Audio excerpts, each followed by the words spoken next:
Good to go here. Ready to kick this off? Yeah. Oh, it looks like we're already recording, huh? I must have come in a few minutes early. No. All right, then let's get this party started. This is the Albany Arts Committee meeting for Monday, November 14th. We'll begin with the call to order and the roll call, and I'll start with the land acknowledgement. Our Vice Chair, Member Szymanski, has she made it in? Doesn't look like it. Okay. Well, the City of Albany recognizes that we occupy the land originally protected by the Confederated Villages of Lejeune. We acknowledge the genocide that took place on these lands and must make strides to repay the moral debt that is owed to this indigenous people, specifically the Ohlone tribe. We thank them for their contributions, which have transformed our community and will continue to bring forth growth and unity. The City of Albany commits to sustaining ongoing relationships with the tribe and together build a better future for all that now make this their home. So this meeting is now in session, and Keenan, are you taking roll, or Joy, are you taking roll? I'm going to take roll. Great. It's all yours then. Okay. Chair Gatch. Here. Member Bergman. Here. Member Bowers. Member Goodman. Here. Member Szymanski. Member Shaw. Here. Member Rexel. Here. Okay. So it looks like we have quorum. So we are good, ready to get some hot art talk on tonight. We have a pretty busy agenda tonight, but the first agenda item is the approval of the minutes. And to approve the minutes, we need a motion to approve the minutes from last session. I move to approve the minutes. Oh, second. Great. And Joy, if you could take a vote. All right. Chair Gatch. Yes. Member Bergman. Yes. Member Bowers. Member Goodman. Yes. Member Shaw. Yes.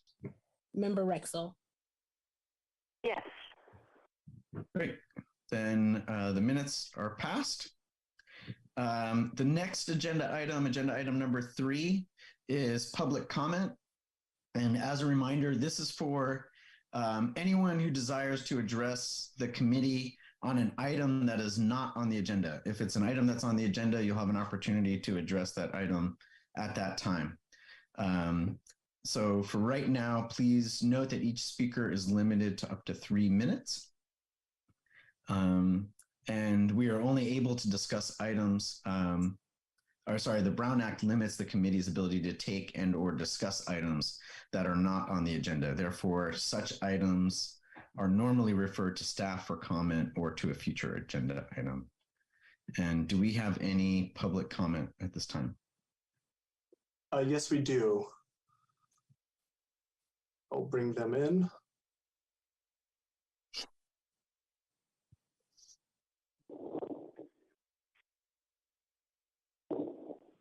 All right, go ahead. Are you referring to me? Yes. It's a little strange to be on this side of the aisle here. Good evening, committee and staff. I'm Hagen McQuaid, and as I wind down my term on the City Council, I want to take a minute of your time this evening to personally thank each one of you for your service to our community. I know it's not always easy or convenient to attend a monthly meeting or to do the work necessary to prepare for these meetings. Meeting on Zoom for over 2 years has impacted all of us in ways both known and unknown. I'm grateful for your perseverance and patience during this time. I was on the Arts Committee for several years, and I know firsthand that this is truly the fun committee. You bring so much joy to people's lives through the arts. You impact our community with both performing arts and visual arts. The art gallery at the community center provides a wonderful opportunity for local artists to display their creations. I also tonight want to highlight Peter Goodman, who has served on the Arts Committee for many years and has offered so much to this committee as a member and a chair. Thank you, Peter, for your willingness to share your expertise with all of us. We're a much richer community for having public art as an integral part of our policies. You are fortunate as a committee to be at the forefront and be able to watch the evolution of art from concept to actual implementation through the Art in Public Places Ordinance. Tonight, you'll be looking at the Social Justice Art Project, and I'll be watching later to see that. I can't wait to see what it's going to be. Art is developed in Albany from an occasional add-on to the current comprehensive arts master plan, where it is part of any plan from the very beginning. You have worked very hard to make this a reality, and I personally want to thank you for your time and efforts. Thank you again for the work you've put into the Arts Committee, and I wish you every success in your future endeavors and hope you all continue to stay engaged and serving our Albany community.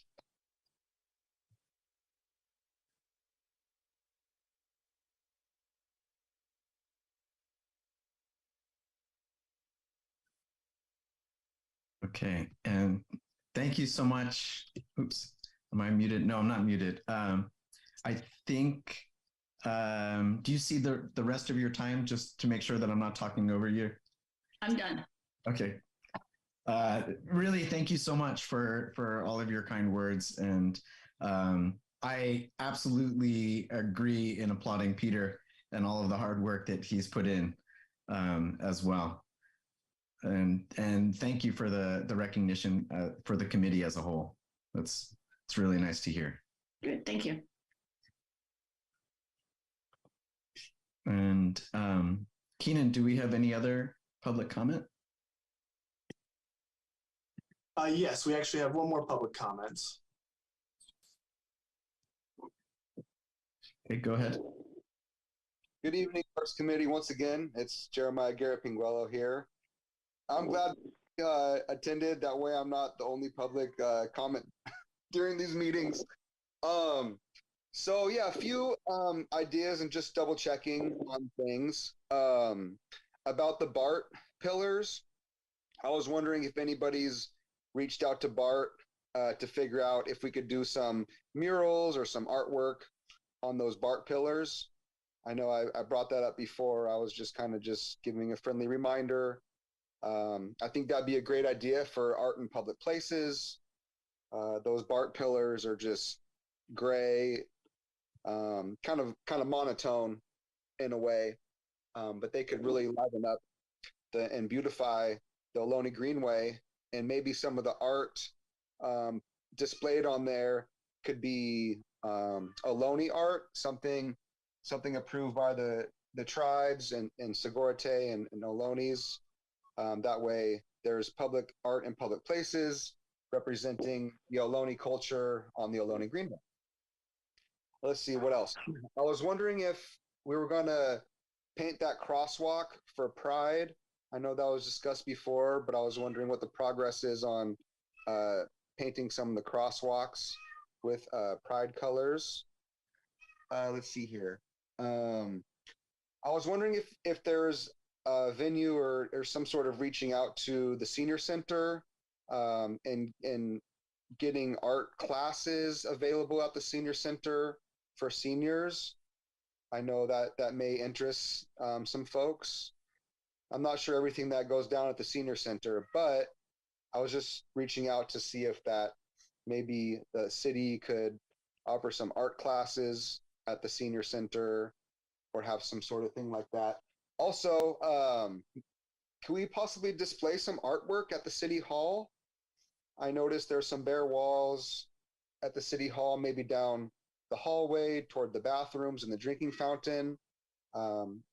There's some blank space there to display the walls. Also, I was wondering if on the big bellies, the trash cans on Solano, if each big belly can display some sort of artwork regarding art in public places.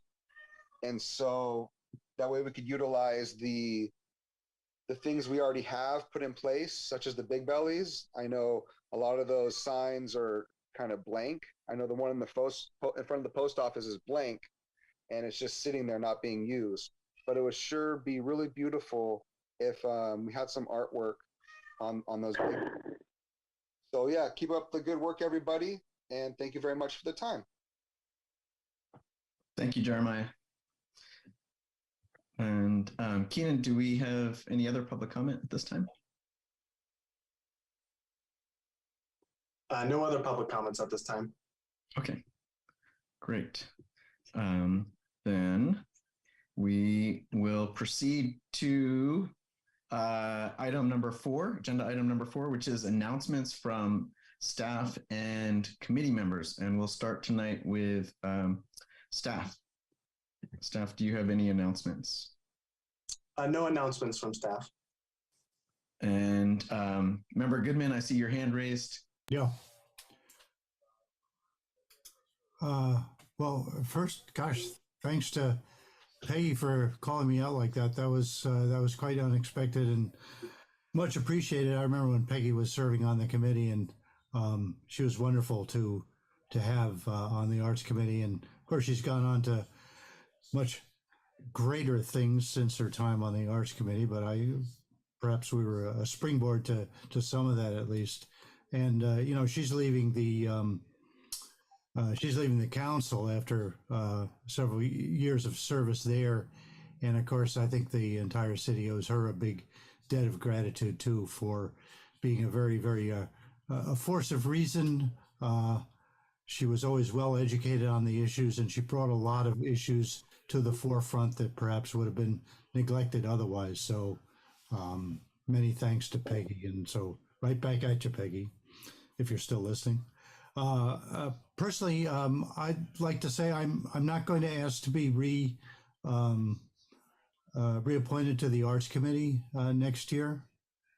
I've been on the committee for, well, actually, I can't even remember how many years exactly. I know I was chair for a while, and I've been in the trenches the rest of the time. It's been a wonderful experience.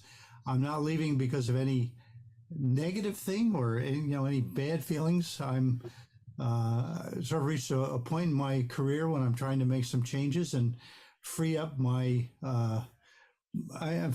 daily routines and my brain from being concerned about always the same cycle of things. So it's really just a matter of trying to find a new perspective on how I want to spend my time. And I hope to stay engaged, and maybe at some point may ask to be reappointed to the Arts Committee again. So I really appreciate all the support I've received over the years. I'm glad some of the things I've done seem to have worked out pretty well. And I'm happy to, I'll be around, so I'm happy to kibitz or, in terms of some of the things I've done, there may be some processes and procedures that if I write them down, might benefit someone else who may decide to take them up. So I'm happy to do that, and should actually do that sometime in January to make sure they're still fresh in my mind. Thanks. you. Thanks, Peter. And I mean, you know that I'm sorry to see you go, as I previously mentioned to you when you told me. And I absolutely hope that you will continue to share your experience and your wisdom with us. Your impact has been amazing, especially considering that these committees often struggle to have an impact, and that things take so long. Your drive has been really consistent, and even just the work you've done on the Fall into Haiku has been absolutely phenomenal. It's made an impression on, I think, everyone who walks the streets of Albany, from all ages and all walks of life. And I would also say that you have been a real voice of reason on the committee as well, and that has been very much appreciated. So you will certainly be missed, at least from my end, and I think I speak for everyone in saying that. Well, thank you, Chair Gotcha. I appreciate it.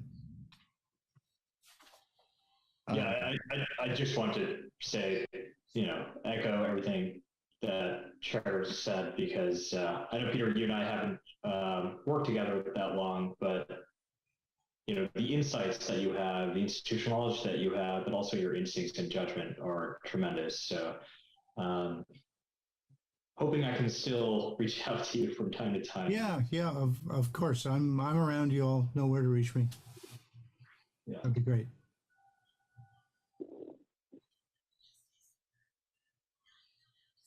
All right. Do we have, I'm realizing that I missed an opportunity here. I should have come up with a haiku, like a parting haiku. For you. Well, you have December, we got Okay, good. Yeah. Then I have my homework ahead of me. God, it's only 17 syllables. Gosh.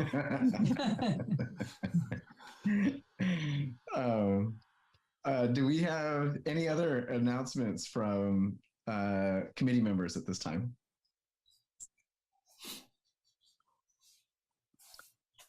I will take that as a no. And that means we have finished out agenda item number 4, announcements, which brings us to agenda item number 5, which is presentations. Keenan or Joy, do we have any presentations for tonight? No presentations tonight. Okay, then that brings us to agenda item number 6. Agenda item number 6 is broken up into several different parts, and I will read through them first before we continue through each one. 6.1 is the Creative Justice Art Project. 6.2 is the Community Center Foyer Art Gallery to review applications for the gallery. 6.3 is the Sculpture Loan Program. 6.4 is the Arts and EDC Subcommittee to review the subcommittee's proposals. And 6.5 are subcommittee reports if subcommittees have reports for this meeting. And give me one sec here. And I think that is it for agenda item number 6. So we're going to start with 6.1. This is the Creative Justice Art Project. And I'm going to introduce this project, and then we can kind of look over the proposals. The main thing that we are trying to do this evening is to look at the recommendation that we got from the selection panel for a project that satisfies the Albany Creative Justice Art project call for proposals that went out, I believe, or that started approximately 2 years ago. So this is a really exciting moment. The selection panel convened. They came to consensus around selection, and I will present that now. What I'd like to do first, though, is go ahead and I'm going to share my screen here.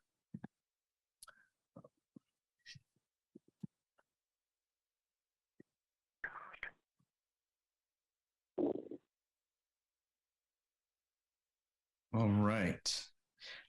So for those that may be in attendance that are either unfamiliar with this process or relatively new to the committee, I want to just start with some background on what this project is and what it means to kind of reach this really pivotal point in the process. The scope and mission of the Creative Justice Project was to come up with a project or a prompt that would lead Albany residents to discuss experiences of race, ethnicity, identity, and justice in Albany. And we were encouraging proposals in support of the Black Lives Matter movement, as well as the Stop Asian Hate movement, Indigenous rights and recognition, and really any movements that are centered on diversity and equity and inclusion through creative and aesthetic practices. And we were encouraging artists to apply with projects that were also directly collaborating with various constituencies in Albany, including youth and students and civic leaders, seniors, community groups, public agencies, and other constituencies for the purpose of informing and collaborating on the production of the artwork.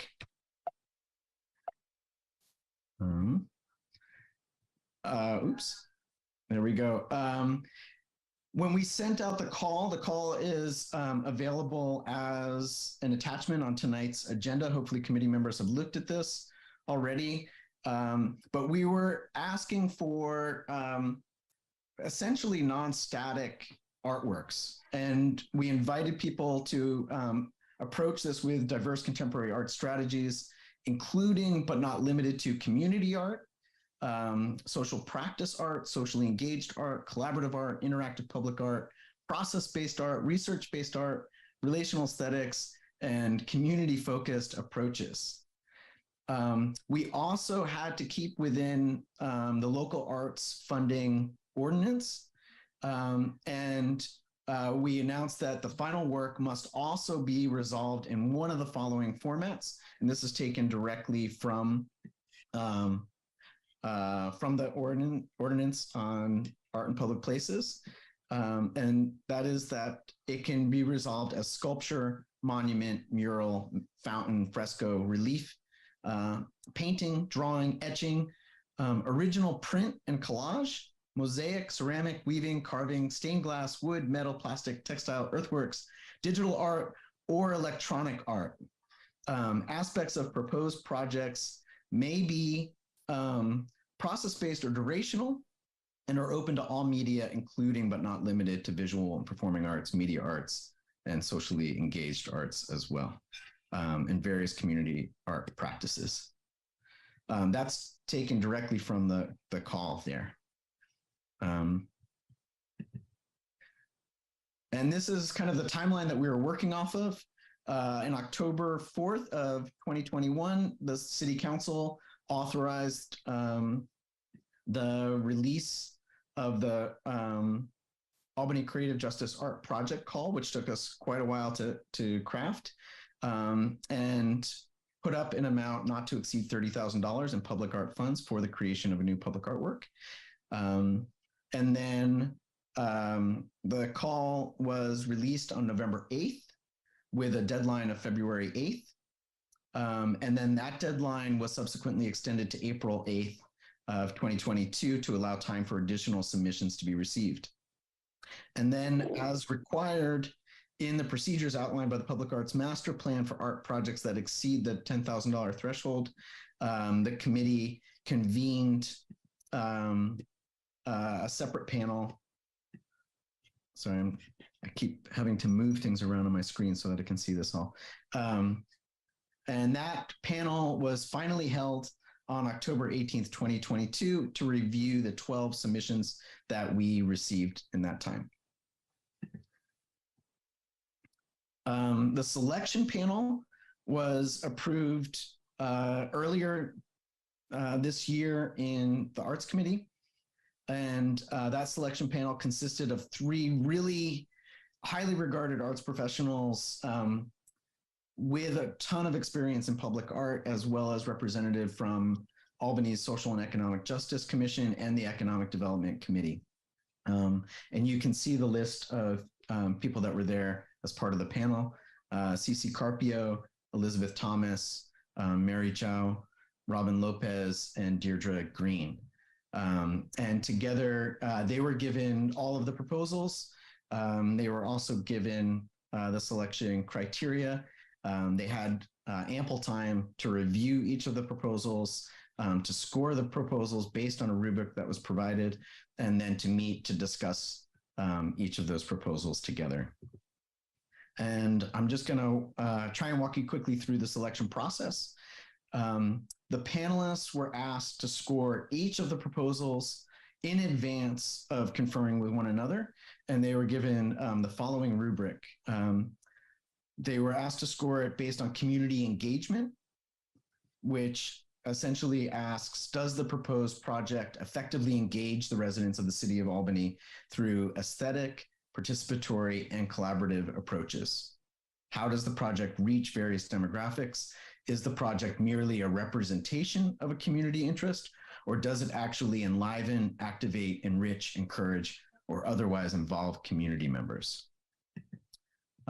The second criteria was justice, equality, diversity, and inclusion, which asks, does the proposal evidence an understanding of and commitment to issues related to race, ethnicity, identity, and justice in Albany by inviting openness, exchange, and a healthier civic environment within the city? The third criteria was context specificity, audience specificity, and site specificity. Does the proposal employ aesthetic and socially engaged strategies that are specific to the sites, audiences, histories, or other contexts within the city of Albany? Are these strategies both creative and feasible? Does the work appear to be planned and designed specifically for the Albany community rather than something that's just kind of plopped in here? And then artistic or aesthetic merit. Does the proposal demonstrate a strong and thoughtful artistic approach that embraces formal and conceptual aesthetic methods? Is it kind of good art in both form and concept? Does it demonstrate innovative use of materials, originality of vision, and understanding of craft, or some other artistic strength? And then I think this is the last criteria, which is professional achievement and capability. Has the artist or team demonstrated their professional experience and capacity to effectively execute the proposed project? Is there evidence that the artwork reflects ongoing and exceptional artistic investigation? Does the proposal appear to be feasible within the time frame and funding structure? Does the artist have a clear and concise plan for managing the project and building the necessary community support to ensure its success? And then the results. So this is what our panel looked at. This is how the panel assessed it. And they were unanimous in their selection of recommending a proposal by the artist Susan Moffett in collaboration with several other artists with a project titled Path to Belonging. And then in addition, there was a discussion regarding two other proposals, one from the Giltracte Farm Coalition and a second one from Sam Mulberry, who goes by Desimondo. And these are two other projects that are included on the agenda as attachments that hopefully committee members have had a chance to look through. But I am going to stop the share for a second and then go to the proposal that was selected by the panel. So give me 1 second to pull that up. And I'm going to go ahead and share screen again.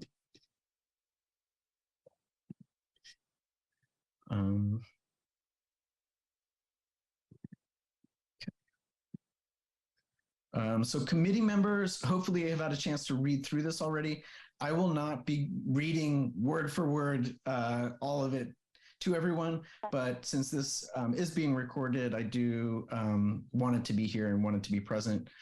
And I want to point out that the first part of the proposal includes Susan Moffett's letter to the city. And in that letter, she presents not only an incredibly strong commitment to the issues at hand, but also decades of artistic work and success, including her work as creative director at UC Berkeley, UC Berkeley's Future Histories Lab, and several other projects that have dealt with social justice issues, both locally and regionally.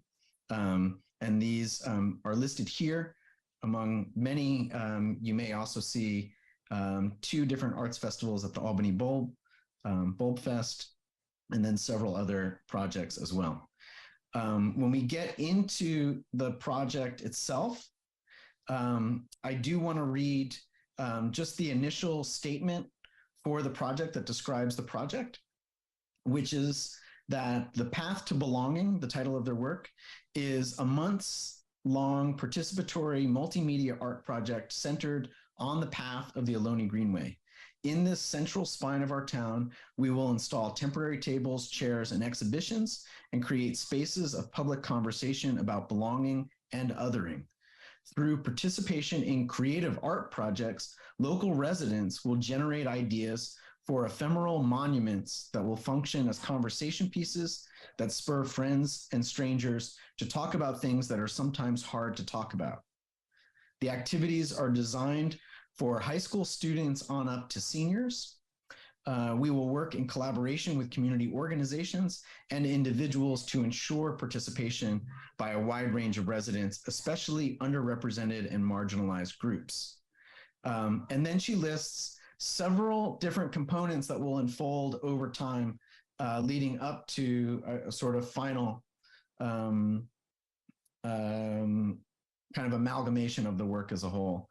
And these different processes and products are numbered here, but I am actually going to skip a little further down because they will show up again in a way that may be slightly more legible later. So I do want to point out that the Path to Belonging is designed to feature stories that are specific to Albany and will be based on thorough historical research. And some of the stories might include, again, this is a process-based work that will unfold based on what Albany residents bring to it.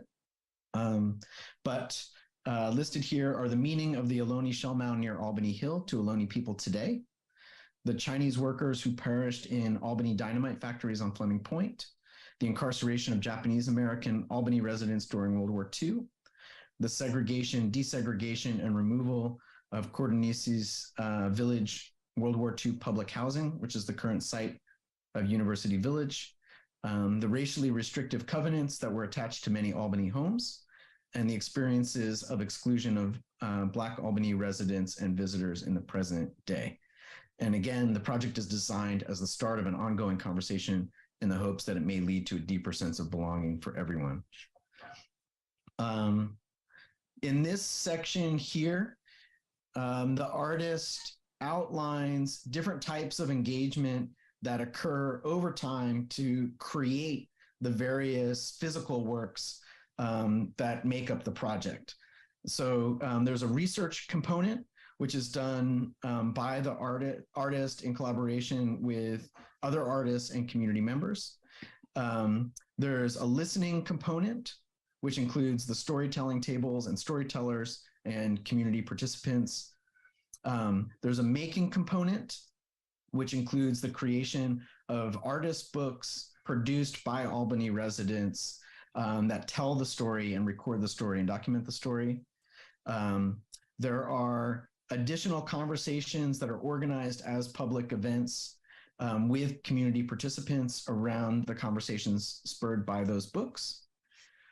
And then all of these conversations, all of that material to produce those conversations are then used to generate what might be seen as like the physical, kind of enduring public artwork, which is modeled after a public art strategy called the Paper Monument.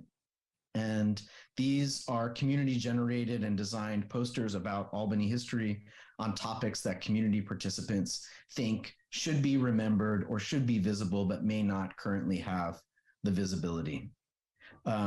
These would be exhibited around the city and might appear in bus shelters or on the Big Belly trash cans or in some other capacity.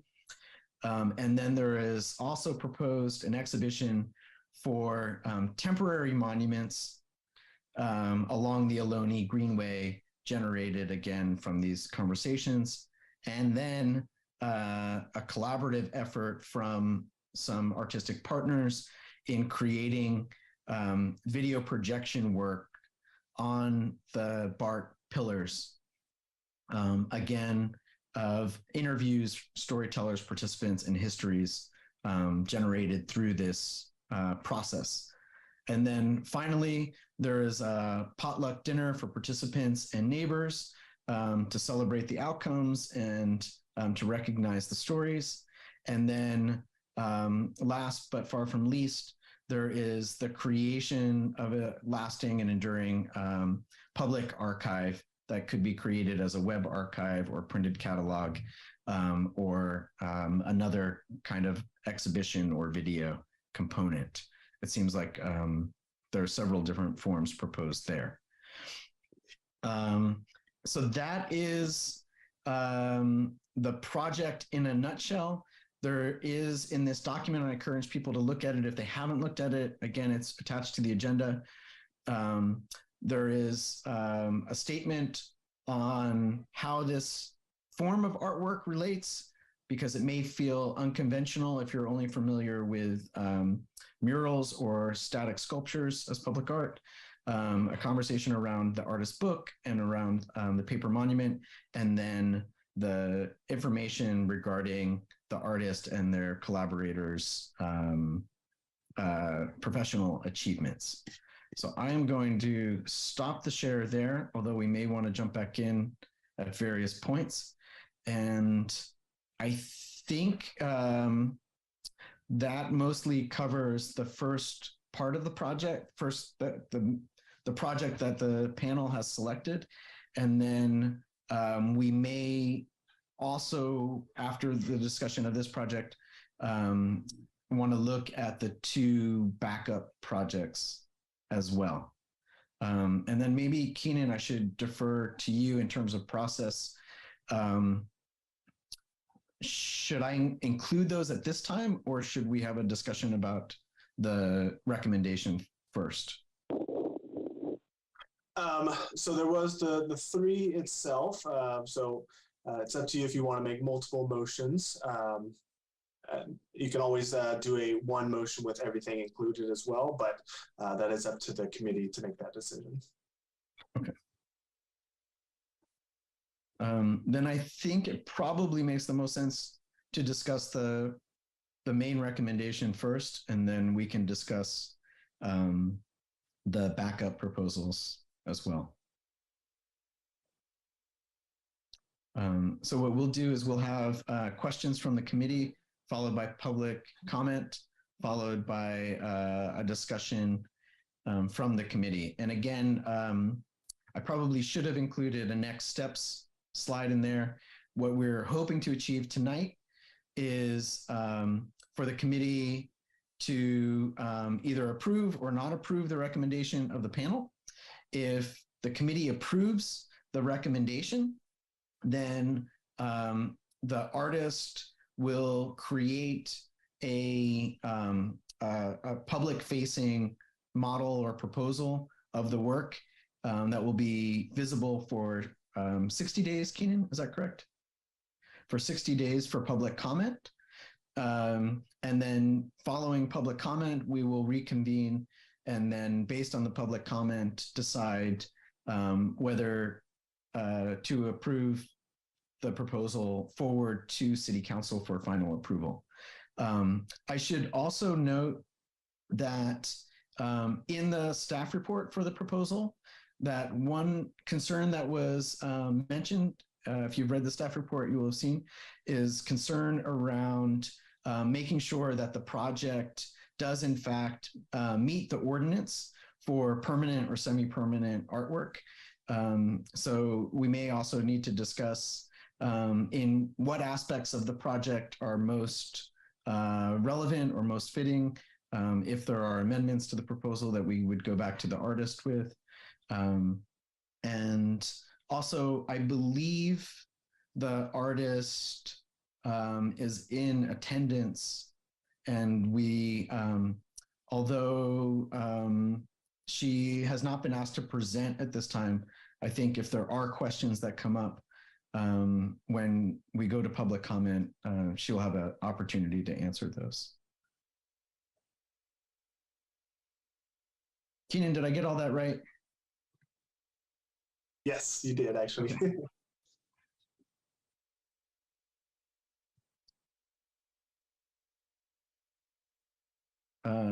Member Goodman?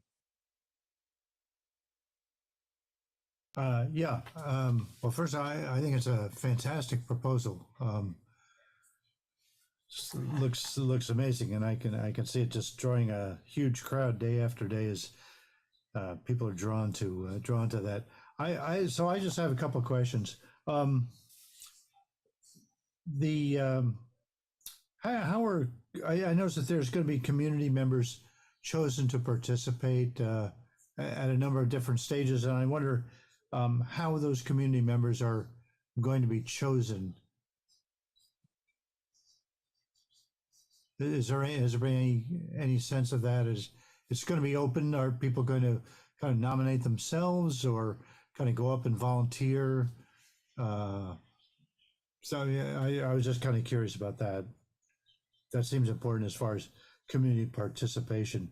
My other question was, when is it projected that this is going to happen? And Chair Gouch, I was also thinking about what you were talking about the well, I guess the whether or not the Art and Public Places Fund could be used for any of this. Particularly, I was looking at the budget, and I don't think there's a budget in there for the actual creation of a video, a lasting record of this, or where these things might be stored, if there's going to be artist books or monuments and things that might want to be archived and brought out from time to time. That's all going to cost money, and since those are permanent, and even a video record would be permanent, I don't see why the Art and Public Places funds couldn't be allocated for some portion of that. So I assume you've also been thinking about that. No, so aside from just saying, "Wow, that's really an amazing project," those are my questions. I can answer. I can't answer the first part in terms of the selection process. I think that would be for the artist to answer. Although from reading through the proposal, I think there's a lot of outreach at the early stages and then open participation, kind of participation as a whole for people to come in, but probably seeded with specific invites. And but I would defer to her on that selection process. In terms of the second part of that question, regarding the duration of the project or whether or not it meets the Art and Public Places Fund, I think there's two kind of key issues at stake here. One is establishing some guidelines around duration, around what counts as temporary, what counts as semi-permanent, what counts as permanent. We have some guideposts for working with that already. We know that the 2-year artist loan program, for example, like we know that if something lasts 2 years, that is fundable. So we may need to go back to the artist and say, the paper monuments have to be displayed for 2 years, or the video has to be publicly accessible for a minimum of 2 years. But we do have to give the artist those guidelines from the city, and we also have to go back to the artist and ask if what the ideal duration for the artistic integrity of the project is. And then the second part is in terms of the material or the form, certainly within the proposal as it stands now, there are several forms that are already well within the categories of the Art and Public Places ordinance. For example, original print and collage is that's an easy one, right? If the artists are talking about making posters, that's well within the realm of contemporary art practices of printmaking. There's also digital art and electronic art, and we see both of those forms represented as well.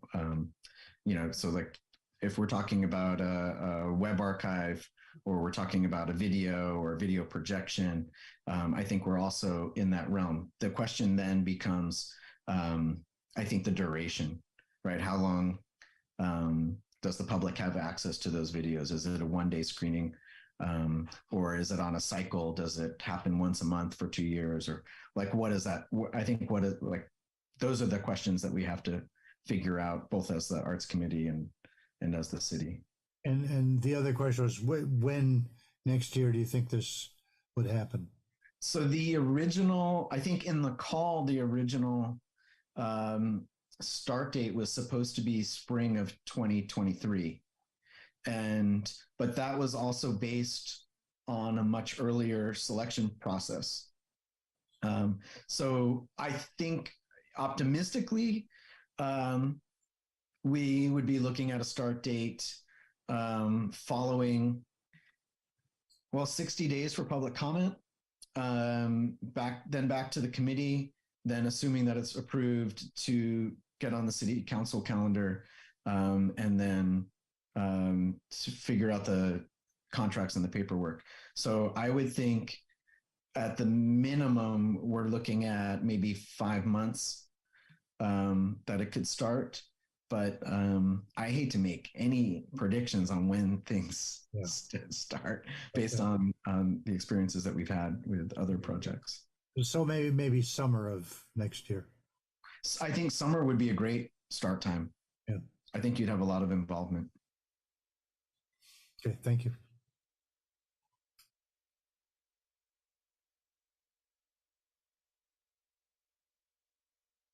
Member Shaw?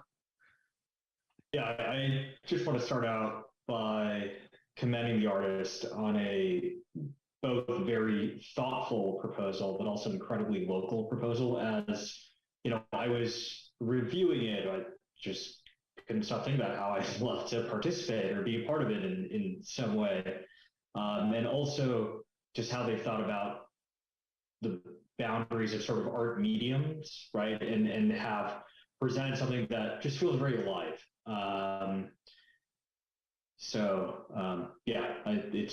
It's really great. And I think my only questions are around timeline, which Member Goodman asked about. Mm-hmm. Yeah, I failed to mention it in the presentation, but I should mention that Susan Moffett is in fact an Albany resident, which is fantastic that worked out in the way that it did. And then in addition to commending the artist, I also really want to commend all of the hard work that the staff has put in. Liam and Isabel and the city attorney as well have been kind of running through this and trying to figure out what makes sense and how it all comes together. And I think in our earliest conversations, one of the things that the city attorney and I had discussed was talking about how a process-based work could arrive at a result in the same way that a static work could also have costs associated with arriving at it. Right. And we talked about this in previous committees as well. If the work was to create a sculpture loan program, we understand that you have to bring in bulldozers and you have to bring in cement mixers, and you have to bring in all of these different steps to arrive at the point where you can do these things. And I think that's what we're looking at in this proposal as well, as a really sincere, invested, and charged process to arrive at a project like the paper monuments or the videos or the books. If I can add one more thing as well, which is just, getting a project of any scale, done is hard to do, but I just also want to express gratitude to both the selection panel and to you, Chair, who have been involved in kind of, getting this to the stage that it is today. So, yeah. Thanks for that.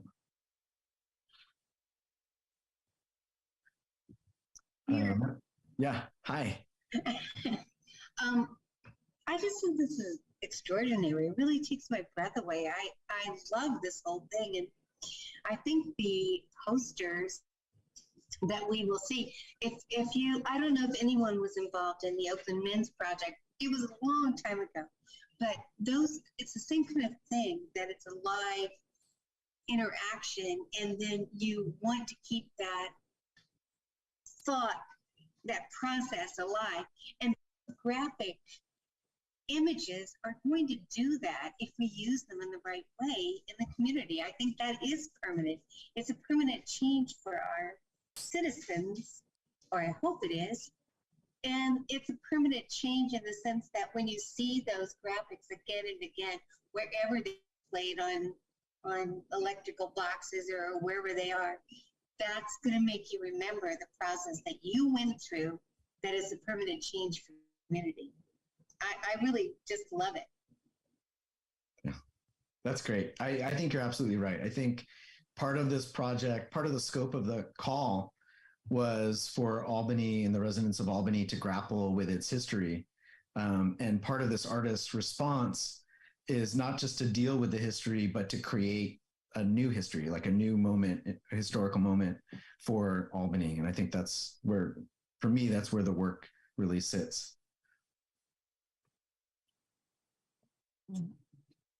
Yeah, I agree with everything that's been said. I noticed that Susan Moffett is connected with UC Berkeley's Othering and Belonging program, and it just seems really great that students can be involved in a community project, and the community can benefit from what the research and that's being done and the kinds of projects that the Othering and Belonging. I mean, I recognize that this is part, connected with that program. So it's not just an academic or, it's artistic, but it's, it's creative, it's vital, it's involving Albany people in something creative and active. Because I saw things outdoors, and I thought, what time of year is this going to be? Is it going to be during the so-called rainy season that we hope will come? But it sounds like it'll be later in the spring. Mm-hmm. Yeah, I think that's right. That the timing will be important for part of the planning to make sure that people are able to come out and that it is accessible.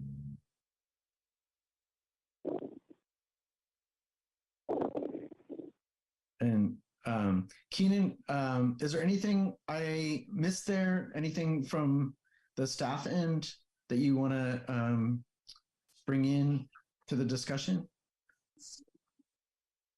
Yeah, no, I think you mentioned everything, what the staff reported as well. It was just that key component of that permanent and semi-permanent portion for the APP funds to kick in.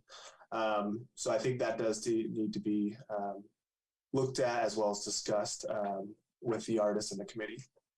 What's the guideline at this point in terms of like what qualifies? Like, is there a specific duration where those funds kick in? I would probably have to follow up on that component, but especially like you mentioned with the sculptural loan program, the 2 years does qualify as that. But yeah, we would need to look further into that. Okay, great. Then if there are no other points of discussion from the committee, we can go ahead and open it up to public comment.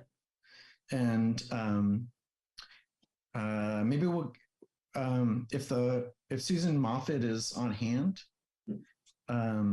maybe she can address some of the questions that came up, and hopefully I didn't misrepresent anything in my understanding of the project there.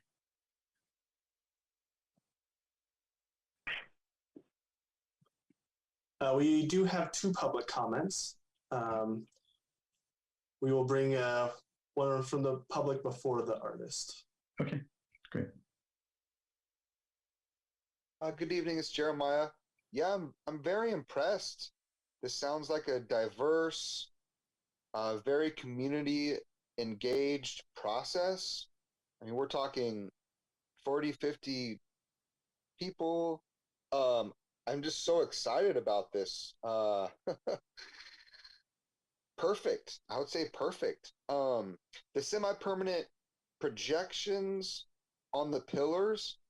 I was wondering if there could be, actual painting that would be permanent or semi-permanent. I mean, paint is always semi-permanent in a way, but is it possible to, put some paint on the pillars? The projection, I'm not sure if that's a video projection sort of thing. I mean, is that something to where we'd have an event for a day and someone would set up a table and a generator would be running to power a projector at nighttime or something? Or is this something to where there would be some sort of thing installed in the ground and it would just shine a light at nighttime, some sort of something etched in the glass to where it projects something onto the pillars? I'm just not too exactly sure what the projector is, but it's a great use. I'm really looking forward to using these big bellies. I think this is wonderful. It's been a long time waiting to make those big bellies beautified, and this is such a great project to help put art in public places, to put artwork on those big bellies. I'm so thankful, very much thankful.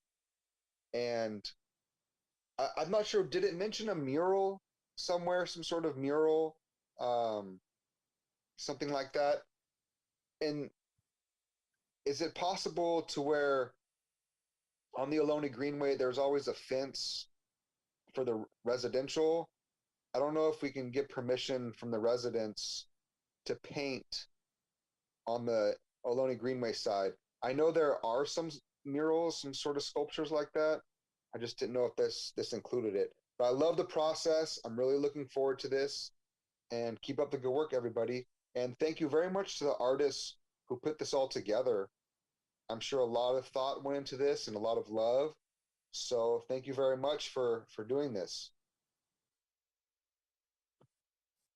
Great. Thank you, Jeremiah. I had a feeling you would like this one. It checks a lot of your boxes. So thank you for sharing your comments tonight. And do we have another public comment? Yes, we have one more public comment.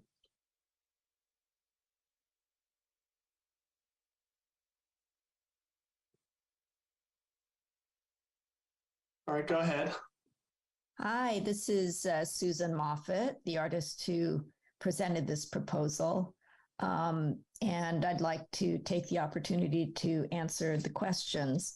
But first, I'd really like to say thank you for the opportunity to develop this idea. I think that the request for proposals was so thoughtfully written. It really made me think about a lot of things. And so I'm just very thankful to the committee and the staff for this opportunity.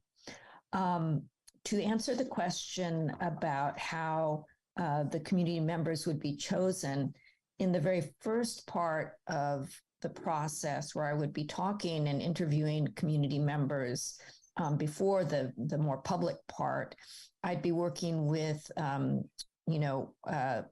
institutions and organizations with the community, whether it's the high school or the senior center, or the ways that people have organized themselves, like the Black Parents Engagement Group in the school district, or Familias Latinas and disabilities groups. I would start by getting to know those folks and asking what they are looking for and what would they be interested in participating in. So I would start with just asking questions as an invitation, and determining what would be most appealing to make sure that what we do is really welcoming and seems to be worth the time of all the participants. So that would be the step. And as we developed, invitations and, activities that would be appealing to bring in the diverse group of people we'd like to, at the same time, the whole process would be open to the public. but we would start by making sure that we're reaching out and connecting with and partnering with all the diverse communities within Albany. Let's see. The other question was about the timing, and I think that it depends on when the selection process is complete. But I would say that the relationship building is really important, and so I would want to start with that once the selection process is completed. If I were selected, that would be the first step is taking adequate time to get to know people. I don't know. Are there other questions? My time is about up, but if you have any other questions, I'd be happy to answer them. Great. Thank you, Susan. If other questions come up, I think we can bring you back in to answer those questions as well.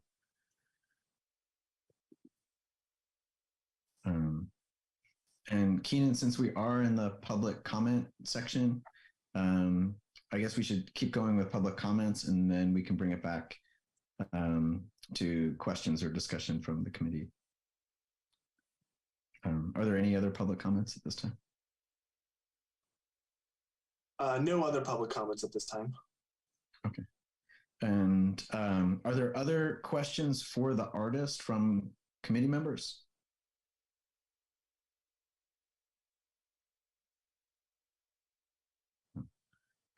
Okay, so then I think our next step is to have a motion to move forward with the recommendation.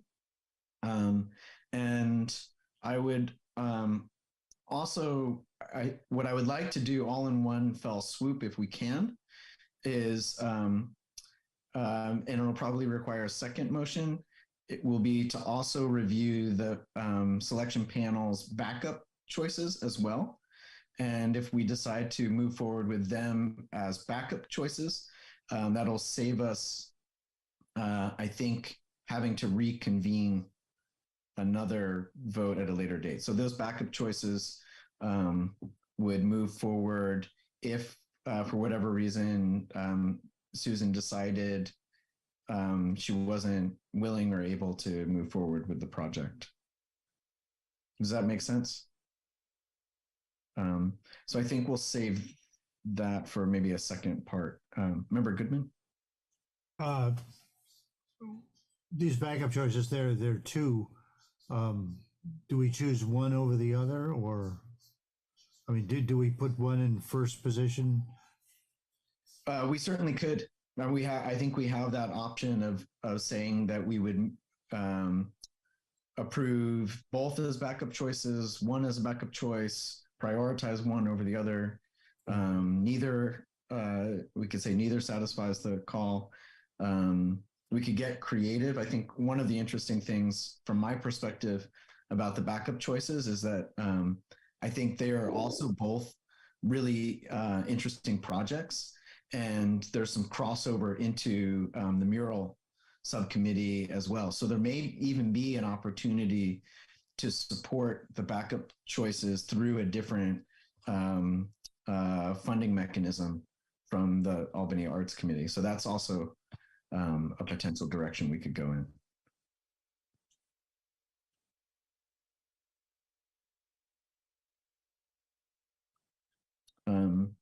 Maybe we'll start with this. Do we have a motion to move forward with the recommendation for Susan Moffat's Path to Belonging project?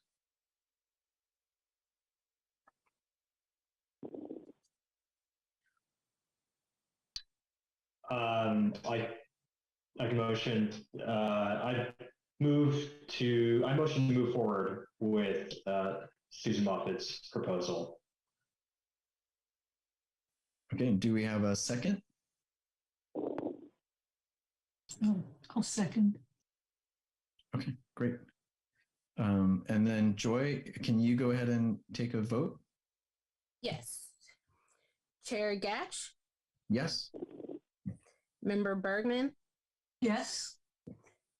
Member Goodman, Yes. Member Samansky, Yes. Member Shaw, Yes. Member Rexel. Yes. Great. Then the motion passes unanimously.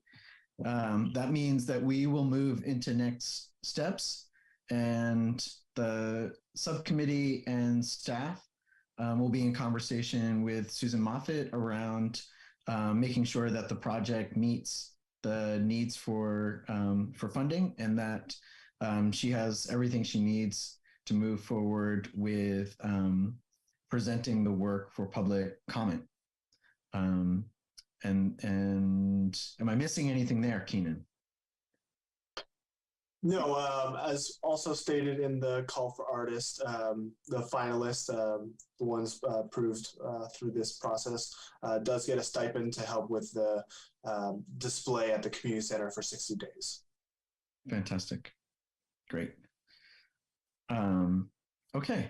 Then at this point, I'm going to go ahead and share my screen again for the other two projects that were the backup projects. Let's see here. I believe it is this one. So the first is this one from Franz Fischer, who proposed a project with the Gill Tract. And in this version, he wrote, this mural is an effort to witness, celebrate, and encourage the people and living systems around it to thrive, particularly those most burdened by the extractive and oppressive systems of colonialism. In 2020, the Gill Tract was identified as the East Bay's largest overwintering site for the endangered monarch butterfly, a bright spot on an increasingly dark map across the West Coast. And the monarch's presence is one example of a crack in the proverbial concrete, a glimmer of counter-narrative in the story that modern human presence can only do harm to our ecosystems. By focusing on native plants and creatures as subjects of this mural, we seek to expand that crack by highlighting the life lessons offered by the living systems that have been here for millennia. Through collaborative community design, with a special focus on the voices of farmers and neighbors, historically underrepresented, the mural seeks to welcome and affirm their place in Albany. And specifically, this is a mural that is proposed for the majority of the 300-foot wide, 3-story tall northern wall of Sprouts Market on San Pablo that borders the farm and the creek, and would include themes such as native plants, East Bay waterways, and native animals and insects.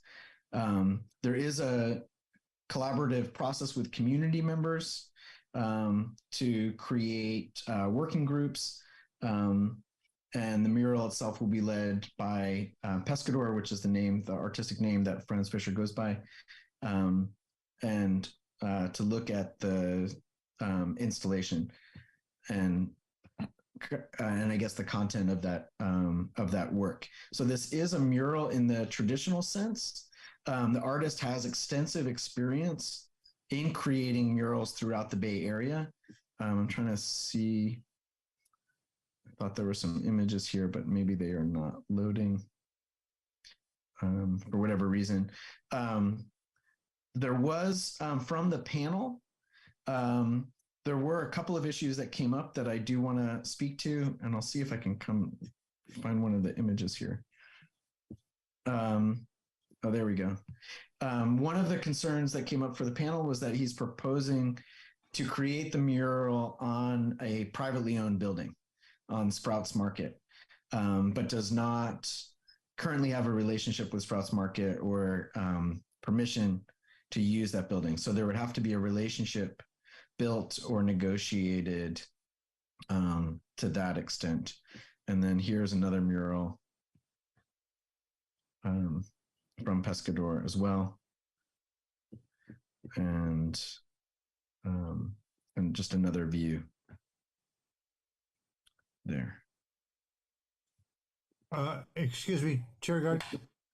When I was looking at these proposals, weren't those images that we just saw on the other proposal as well? Yes. So this came up in the selection panel as well. Both of these artists have collaborated previously and collaborated specifically on that. They are not proposing their individual projects as collaborations. There was some questioning from the panel as to whether or not they would in fact end up being collaborators should one be chosen or the other one be chosen. And I don't have an answer to that one way or the other. But it's not a mistake. But it's not a mistake. That's correct. Yeah. And then if we look at the budgets for each, you can see in Franz Fischer Pescador's proposal, he has an artist fee for artist and then in parentheses S. So presumably there are more than one artist that are working on it. And if we take a look at Sam Mulberry's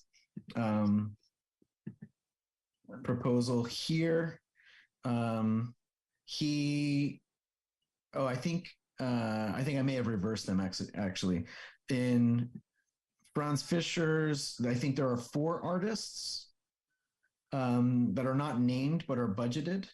So here we see 4 muralists. So each muralist, the artist fee for each muralist is $5,000. And in Sam Mulberry's, he lists artists as the sort of grouping. In Sam Mulberry's, he also has tremendous experience doing murals in the Bay Area. And has worked with a number of community organizations around issues of social justice specifically.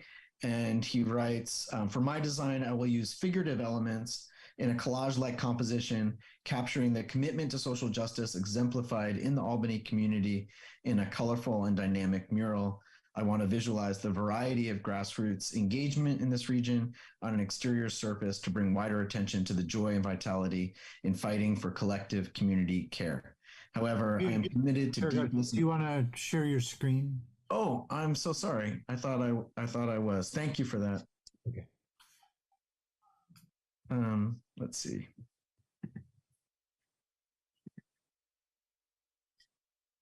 Yeah, so this is Desimundo or Sam Mulberry. So again, this is the section here where he says, I want to visualize the variety of grassroots engagement in this region on an exterior surface to bring wider attention to the joy and vitality in fighting for collective community care. However, I'm committed to deep listening and I'm excited to incorporate community feedback into my design to address past, present, and future justice, social justice initiatives in Albany and the surrounding area.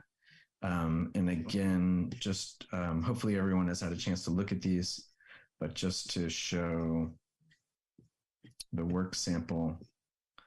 So this is the one that they worked on together that we saw in the previous image. And then several others.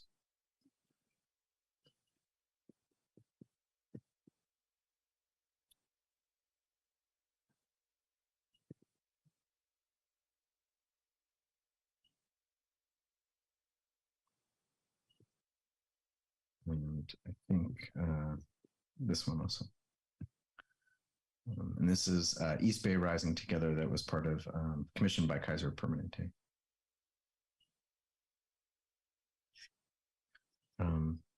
So I think both artists are extraordinarily talented and really excellent muralists. They have slightly different approaches to community engagement and what that means for them. And are also talking about different subject matter. And maybe we can open it up to questions from the committee based on that.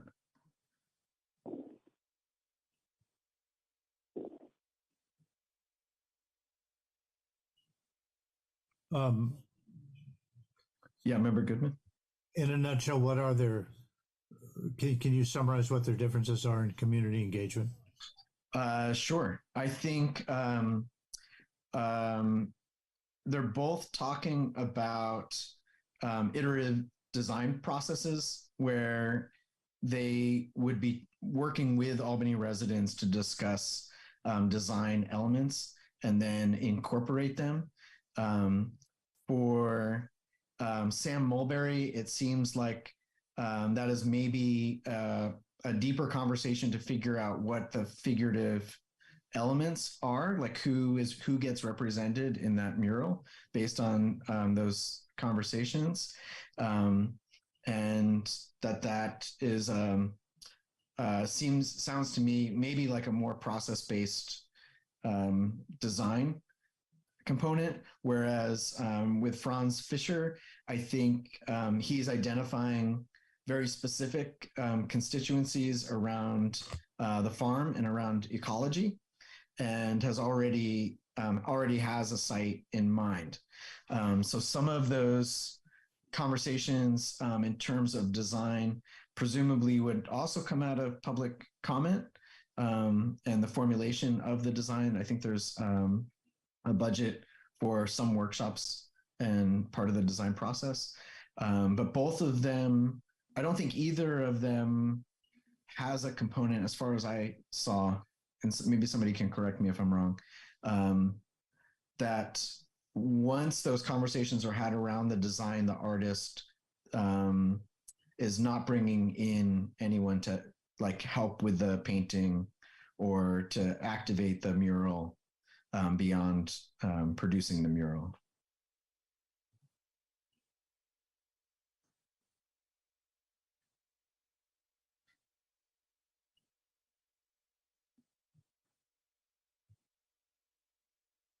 Do we have any other questions from committee members? I've got one question, which is that for, and perhaps this is not the way it would turn out, but for the proposal of the mural that would go on to Sprouts, this is just running through my mind because on the mural side, we're kind of engaging with property owners to figure out if it's something that they'd be open to. Are there any steps that have been taken or that are planned to that would happen next to see if that's even something that's viable? I think that would be something that if we wanted to move forward with that project at some point, that we would probably put back on the artist's plate. And that could potentially be a condition, or that could be something that the artist does in collaboration with the city, and tries to negotiate what that would look like with Sprouts. But I don't know that there's a formula or a protocol in place to specifically do that. Got it. It may be an easy obstacle to jump over, and it may not be.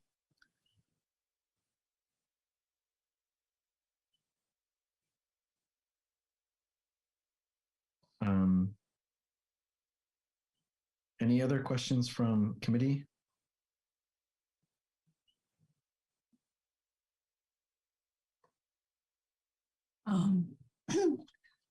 What just occurs to me is that with the murals, you have a pretty good idea of what you're going to get, and it's going to be there. With Susan Moffat's proposal, we don't really know, and it's going to take involvement and activity through the whole, preparing it and making sure that people do get involved. So I like that idea, and I'm aware that it's really a very different process. So that's what we're looking at murals for. Well, maybe the maybe Pescadores is also involved in something more than just a work of art. but depending on what you call a work of art too.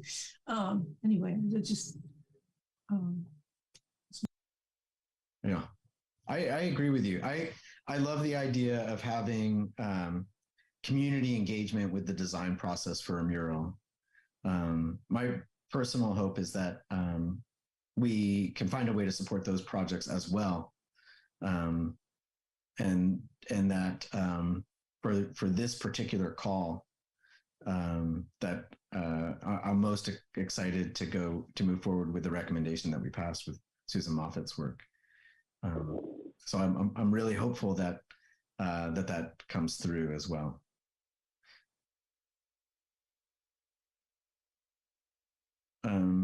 Keenan, can we go to public comment on these two proposals? Sure. And we do have one public comment at this time.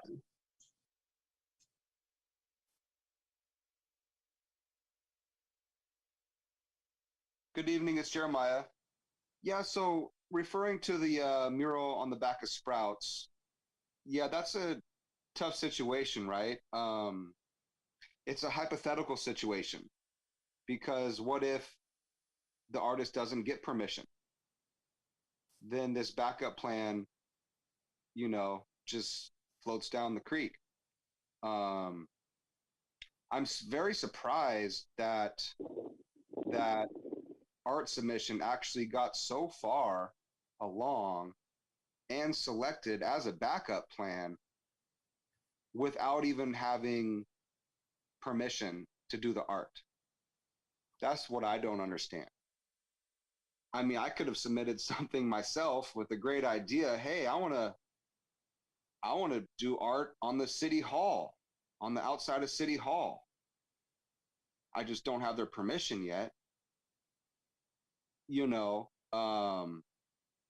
Or paint on the outside of the community center. Instead of it being pink, why not do a mural on the outside of the community center on those walls?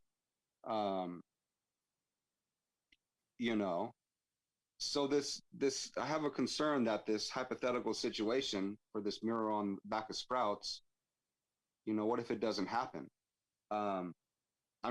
I'm very surprised it got so far along the process without it being a closed deal. I think the artist could have submitted some sort of proof of, permission along with the artwork, and then it could have been considered as a backup plan. But it's hard to even consider it as a backup plan when there's no permission yet. So I would hope that if you're going to consider that as a backup plan, that artist is actively engaging with Sprouts tomorrow and the next day and the next day, and gets back to this arts committee with permission by a certain date. Because if that artist doesn't get permission, then we only have one backup artist. It's a great idea. I love the great idea. It's a blank space. But maybe the artist could also find an alternate location, right? Plan B to the backup. Like I just recommended, I guess, the outside of the community center, a Masonic, or just, outside of the community center building. So yeah, I really hope that the artist gets permission for the Sprouts wall, because that sure would really be nice. My concern is the rain off going into the creek though, because rain washes off paint and then it just flows down the watershed in the creek. But thank you. Thank you, Jeremiah. Keenan, do we have any other public comment?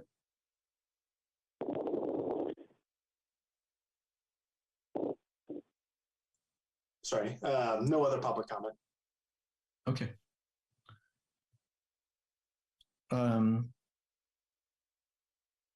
I just to address some of those questions, I think what the panel found compelling about that proposal is its relationship to the Giltrap Farm and Segurite Land Trust, and it seemed like there was a close community collaboration there that was of interest.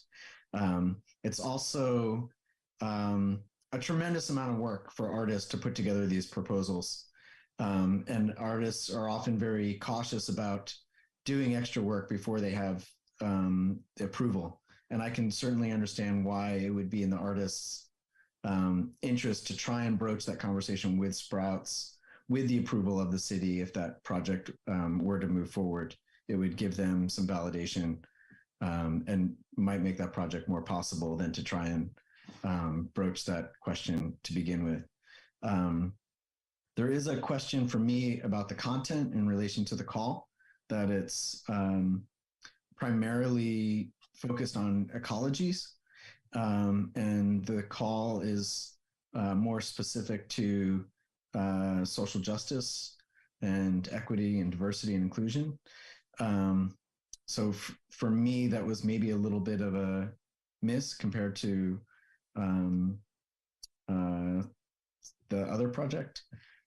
But those are some considerations. And I would, Member Shaw, I don't know if you have any insights, but if any of the work that you're doing on the mural subcommittee, if you can imagine, is there like an interface here that can happen, or a way of shifting one project accordingly? Anything you want to say about that?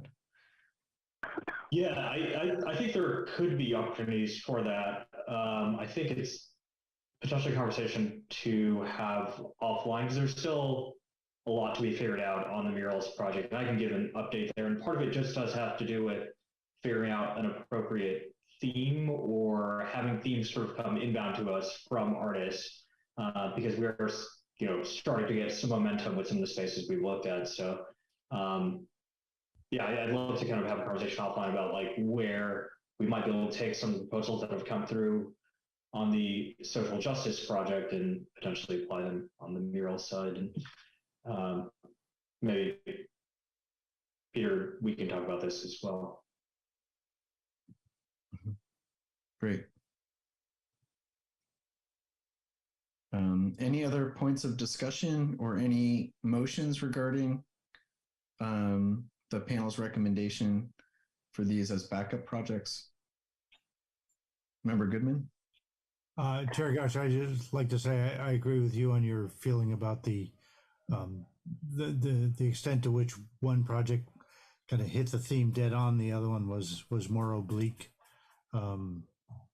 So if I were voting on it, I would prioritize one over the other. Which one would you prioritize? The one that's not the Giltrap one, I can't remember which artist is which. Sam Mulberry over Franz Fischer. Yes. Okay. Yes. And not a reflection of the quality of the art, but just the extent to which it jibes with the proposal. Mm-hmm. Anyone else? Any other points of discussion from the committee?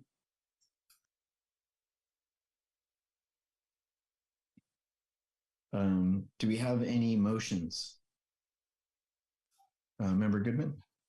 Yes. I move that we accept those as backup plans with if the first option, if the main choice falls through, then we would prioritize them with, I'm sorry, what was the? So Sam Mulberry over. Sam Mulberry in first slot and Franz Fischer in second slot.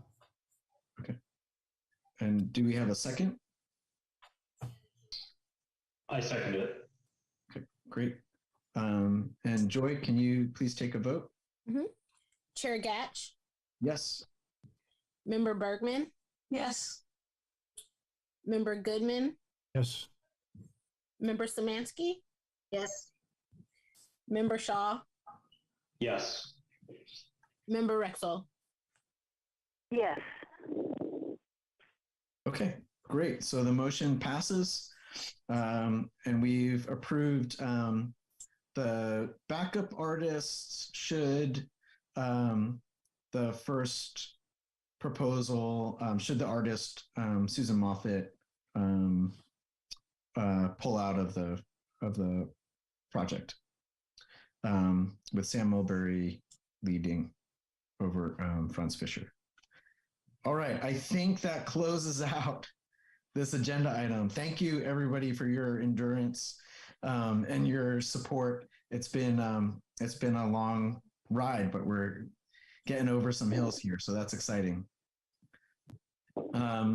Moving along, our next agenda item is 6.2.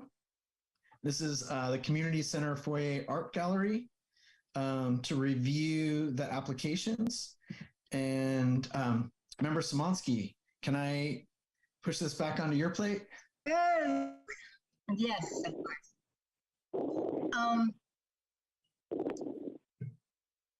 We had 5 submissions for the gallery projects in Community Center.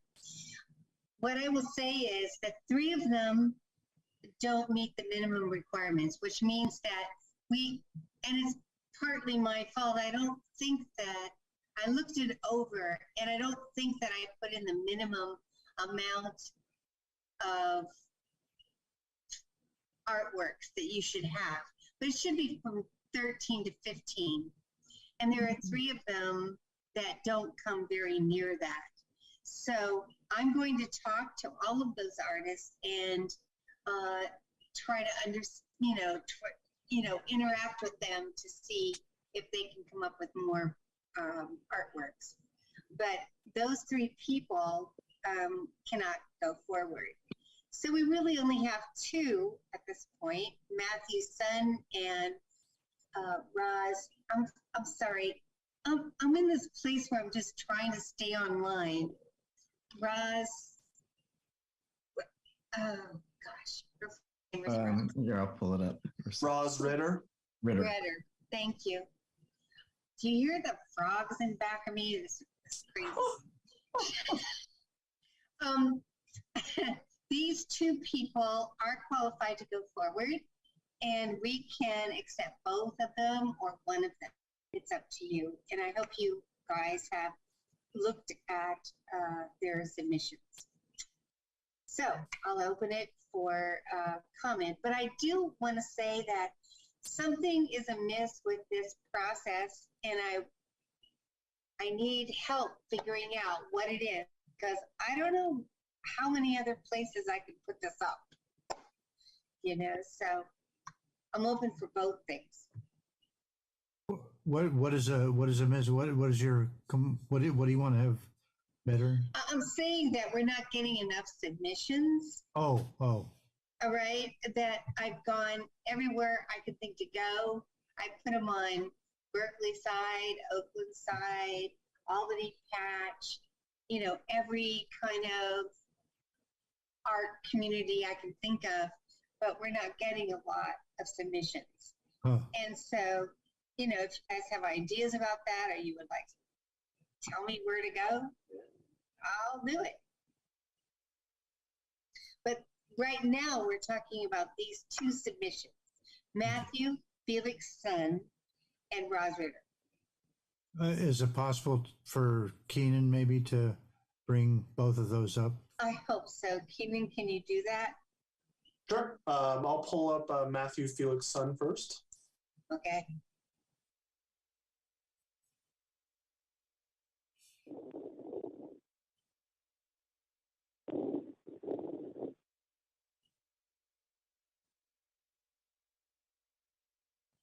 And we'll get down to the artwork.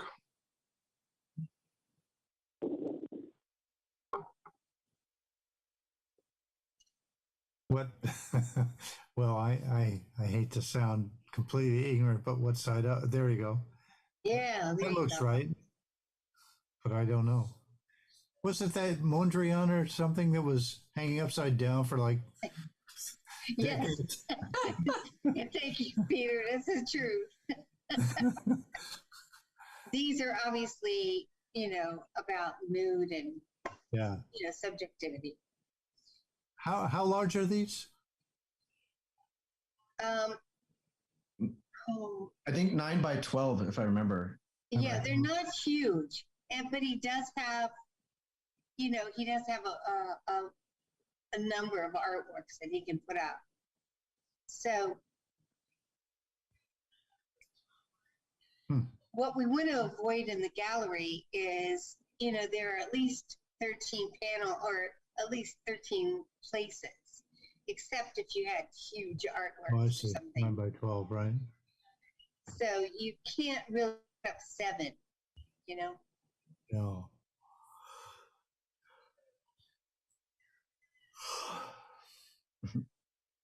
Okay, so that's Matthew.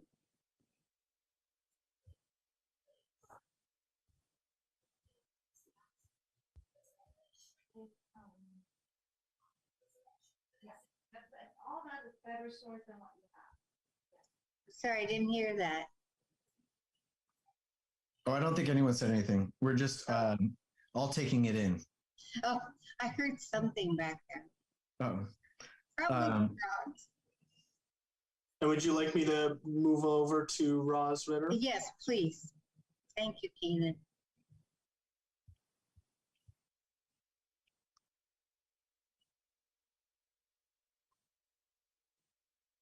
So this also shows the sizes of them as well. Oh, these Yes. are larger. Yeah. They're larger, and she has a lot.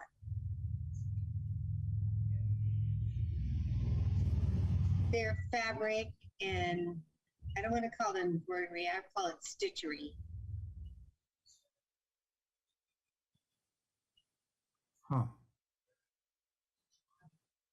And they're all these kind of monotone. Black and white. Yeah. Yeah. Yep. Huh.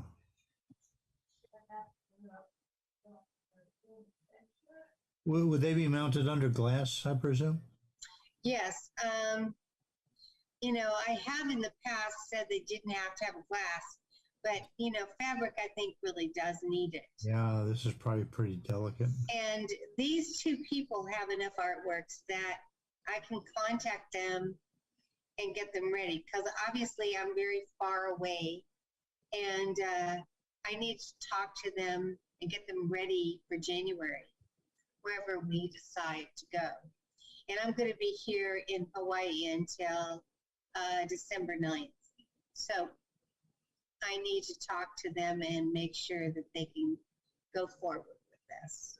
Yeah. I don't suppose the artist has any works in color, right? No, this is actually, this is my interpretation of it, but this is stitchery and it's all black and white. She's doing basically line drawings through stitchery. I'm just wondering, I'm just imagining them all on the wall, and there's a certain sameness of tone, that. I totally agree, but black and white is pretty much. Yeah. I mean, it's not. It's more of a observation than a criticism, because that's just what it is. Yep. You have to kind of think of them as ink drawings, or. Yeah, sure. Textile works. Textile works. Yeah. And I think they're really well done. I like some of them seem really whimsical, and some of them are kind of more structured. So we're looking for either a motion to approve both, or one, or none. Right. Well, I hope it's not none, because then we won't have anything there. But if we can approve one or both, that would be great. And then I think I don't know if we can do that at this point, Keaton, but we're going to have to figure out another way for this to go forward, because obviously that'll just be 2 for the year of, and so we'll have to have more submissions. I feel like there might be a necessity for an open call, not only for the gallery, but just an open call for artists, and they can use their category, like sculpture or mural or whatever, so that we can put them in the right place. I don't know. It just Is seems. there a deadline for submit? There's a deadline for submissions, right? For proposals? Oh, there was, and we extended it several times because honestly, I'm just going to say I just don't know what is going on. I don't know why people are not submitting their artwork. Maybe it can be rolling submissions. Yes, that's what I'm saying. I think it should be rolling submissions, and then every couple of months we look at them and choose a couple. Yeah, I agree. But that has to be maybe the next meeting because that's a new idea, right? Did you say that you felt that the three who didn't have enough works submitted might have enough in their studio? I don't know. I haven't talked you have to to them find out. because I would come to this meeting first and make sure that they didn't feel like we weren't listening to them and looking at their artwork. It's just that they have to have enough artwork to go up there. You know, you can't have out of 13 panels, you can't have 7. Yeah. So we might be able to find out that information, then vote in December. Absolutely. I'm going to call them after this and talk to them and see about the scope of their work and how many they have or if they'd like to resubmit. It's not about their artwork at all. It's about the numbers and especially the last person had 11, but they were all like 9 by 12. You know, they were very, very small. Yeah. So, you know, we have these walls there and they have to be filled. Otherwise, it doesn't look like a show. Right. Member Bergen? Yeah, I know Ralph Moon, and I know he has a lot more than that.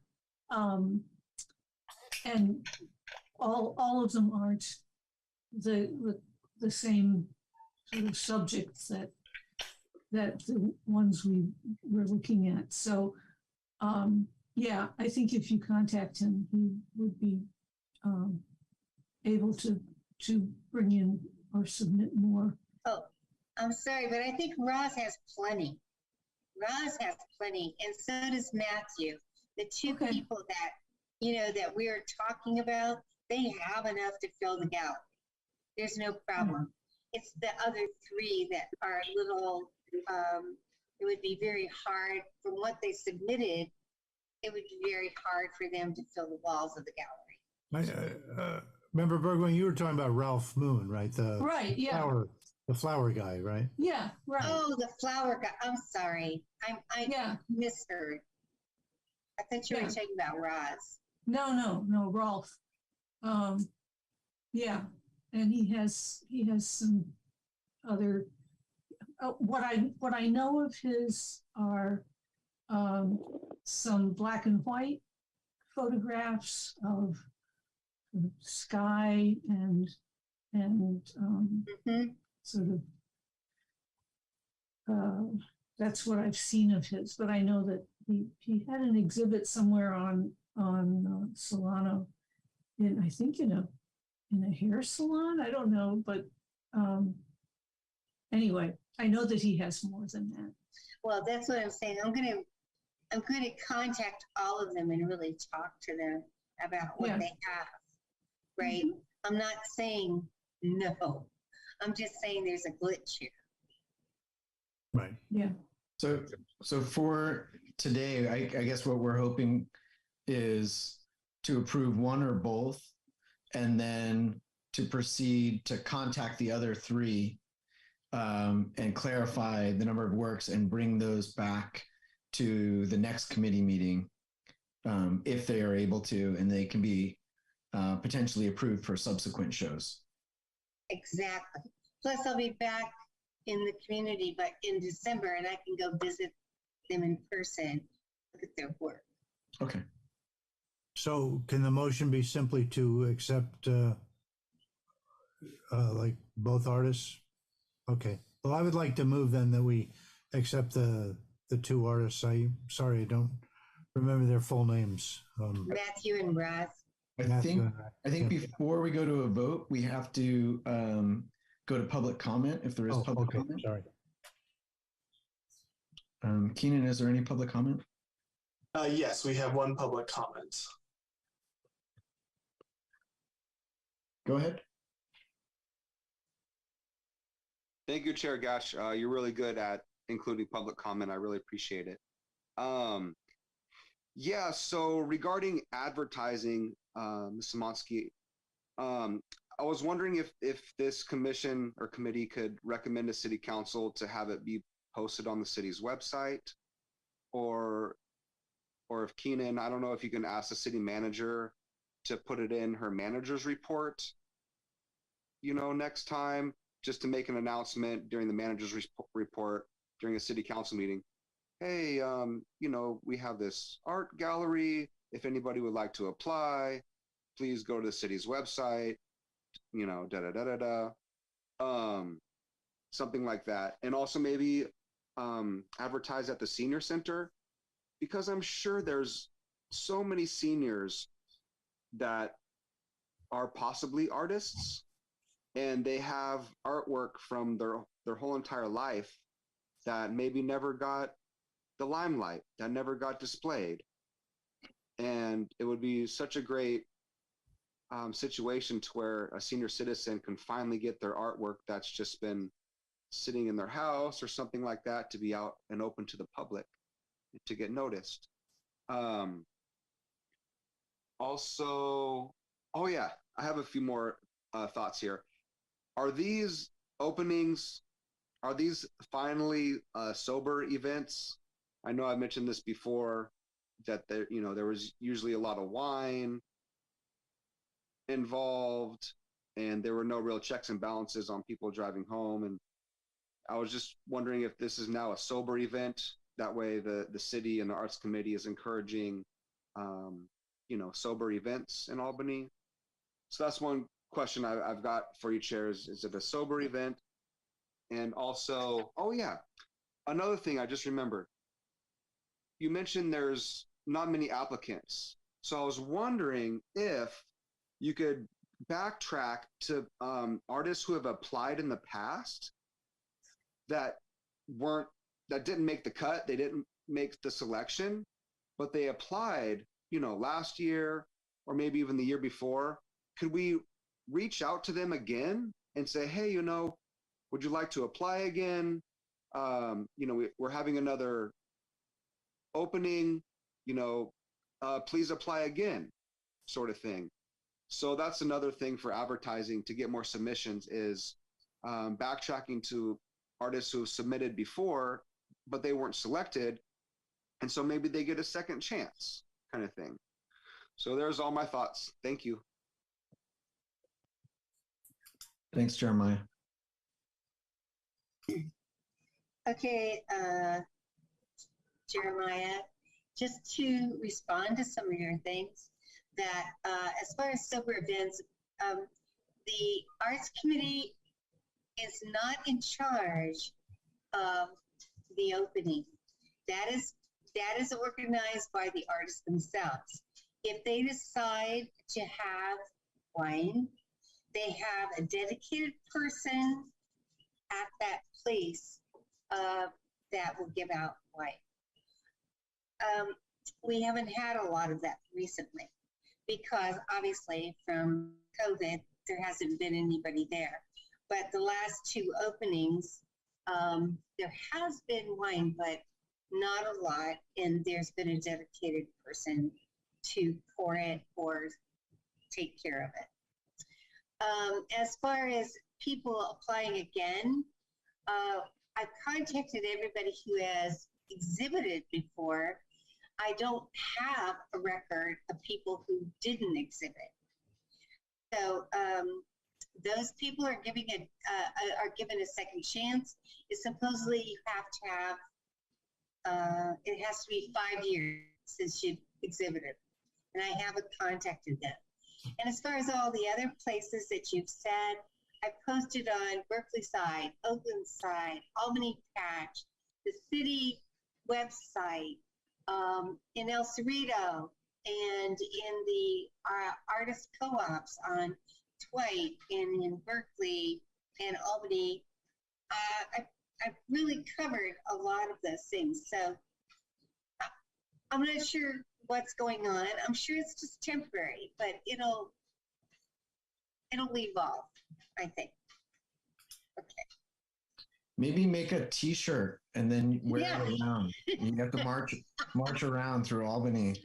Make 7, so you have one for each day of the week. Exactly. Yeah, show us your art. Show us your art. Keenan, do we have any other public comment? No other public comment at this time. Okay. Member Goodman, we can go back to your motion now. Okay, so the motion is to accept the applications of, is it Matthew Felix Son and Roz Ritter? Is that right? Yes. Okay. And do we don't have to add anything about the other 3 possibly coming in December? Not today. Yeah, okay. So it's just to accept the Matthew Felix Son and Roz Ritter's applications. Yes.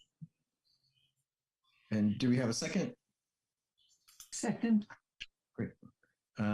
Joy, over to you. All right. Chair Gatch, Yes. Member Bergman, Yes. Member Goodman, Yes. Member Samansky, Yes. Member Shaw, Yes. Member Rexel. Yes.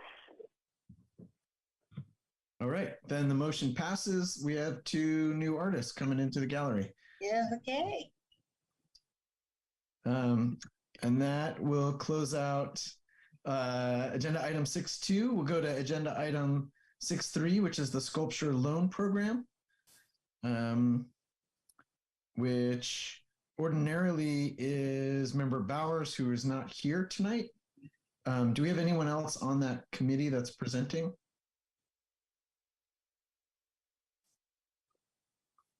It doesn't look like it. Okay. So we will go to item 6.4, which is the Arts/EDC Subcommittee. And I believe that's over to you, Member Shaw. Great. Well, give me a moment to share my screen. I'm kind of conscious of time, so I'll run through some of these updates pretty quickly. They're not that big. All right. All right, so I want to cover a few things, just some updates on the project based on working with the city. Since the meeting last month, we have gotten some talking points from the city that we've been able to share, or that we can share with property owners. That's come from Isabel over from the city of Albany. We provided a bit of feedback on it. We're waiting to hear back, certain things about like, when does the property owner have the right to make changes to the artwork? And so I think some of these things just need greater conversation about, for example, an artist needing potentially a right of first refusal before someone else is brought in to actually make modifications to the artwork. And another thing that's come up, and I'll talk about this when we go kind of quickly through the different priority locations, but one of the spots has requested a draft contract. So I think that is a fair ask from a property owner, just to even if we don't have the art quite set yet, just what are they going to have to sign, right? And pieces of it can evolve, of course, because the art has not been chosen yet. But I think it's helpful to just have some paper for folks to look at and review. Just an update on the priority sites. So if everyone recalls, there were 5 sites that we had chosen. We've initiated conversations with a handful of them. The first is BART. I know this came up in public comment. So EDC, Deirdre from EDC has already reached out to the BART's public arts lead. We're in the process of scheduling a call. They have been traveling for a bit, so I'm hoping that we can schedule that in the next few weeks. The second is that Renee's Place. which Member Goodman led the discussions with, is open to a mural, which is awesome. And so they are interested in understanding more about the theme that we have in mind. And I think that any property owner involved is going to want to be involved with probably the selection process of the art itself. Renee would also like to see draft contracts. So that's draft contract that I was alluding to. Ungan and Raven Rose, EDC is working to get in touch with the owner. I met with Albany USD last week, and they are open to a mural. They're also interested in understanding the theme before taking it back through any sort of formal process to their superintendent. But it's great that we have a bit of momentum on at least sort of 3 of the 5 sites. And essentially all the sites that we've actually been able to get in touch with the owners with. All right. Next steps, I did have some actions that I wanted the committee to consider, which is just naming the project. It just breathes some life into it when we can call it something. So would like to call it the Albany Murals Project. Also, it's possible that not everything we do relate to murals will involve the EDC. And so I think I am proposing we rename this subcommittee to the Murals Subcommittee. And we can get to actions in a moment, but Chair Gash, I know I reached out to you and Member Goodman about just, that process of how to, do we choose a theme up front and then invite 5 different artists to paint along the same theme, or, how broad do we keep it? And how do we keep the project moving forward? I think that's, what I'm interested in. And second to that is the role that property owners should play, not pay, in the art selection process, right? Because they should have a voice. They are part of the community. They're opening up their space. And, from a legal basis, I imagine that they can either choose to veto the art and not execute the contract. So maybe we'll start there. And if it makes sense, we can also take this conversation offline with Member Goodman and Chair Gash, because I'm interested in discussing. But in the past, has anyone worked on projects where it's kind of a multi-sided challenge, right? Where you have the artist, but you also need the space is owned by another entity, and you're kind of going through this sort of matching and selection dance. Would be curious for the committee's input or thoughts.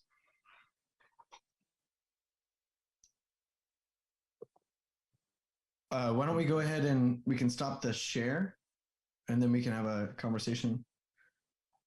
My initial thought is that if we are able to identify walls and dimensions, then we can also solicit proposals for those sites, and artists can propose based on the dimensions of the wall, the location, and their interests. And then we can try and broker that conversation with the property owners. And the property owners, but ideally, we would see multiple artists saying this wall would be perfect for this work. And then with the subcommittee and the property owners, they could then work together to identify which of the proposals seems like it's a good fit, and then come forward. I think, as I mentioned to you previously, I think we limit everybody when we set a theme for a specific wall, unless the property owner very, very specifically says, I'm only going to do a mural if it features snakes, then, then I think we leave it open, because that'll give artists the opportunity to come forward with designs that they really want to create rather than compromising those designs. And there's the real potential that they will show the property owner something outside of the imagination of the property owner that the property owner really responds to and wants to support.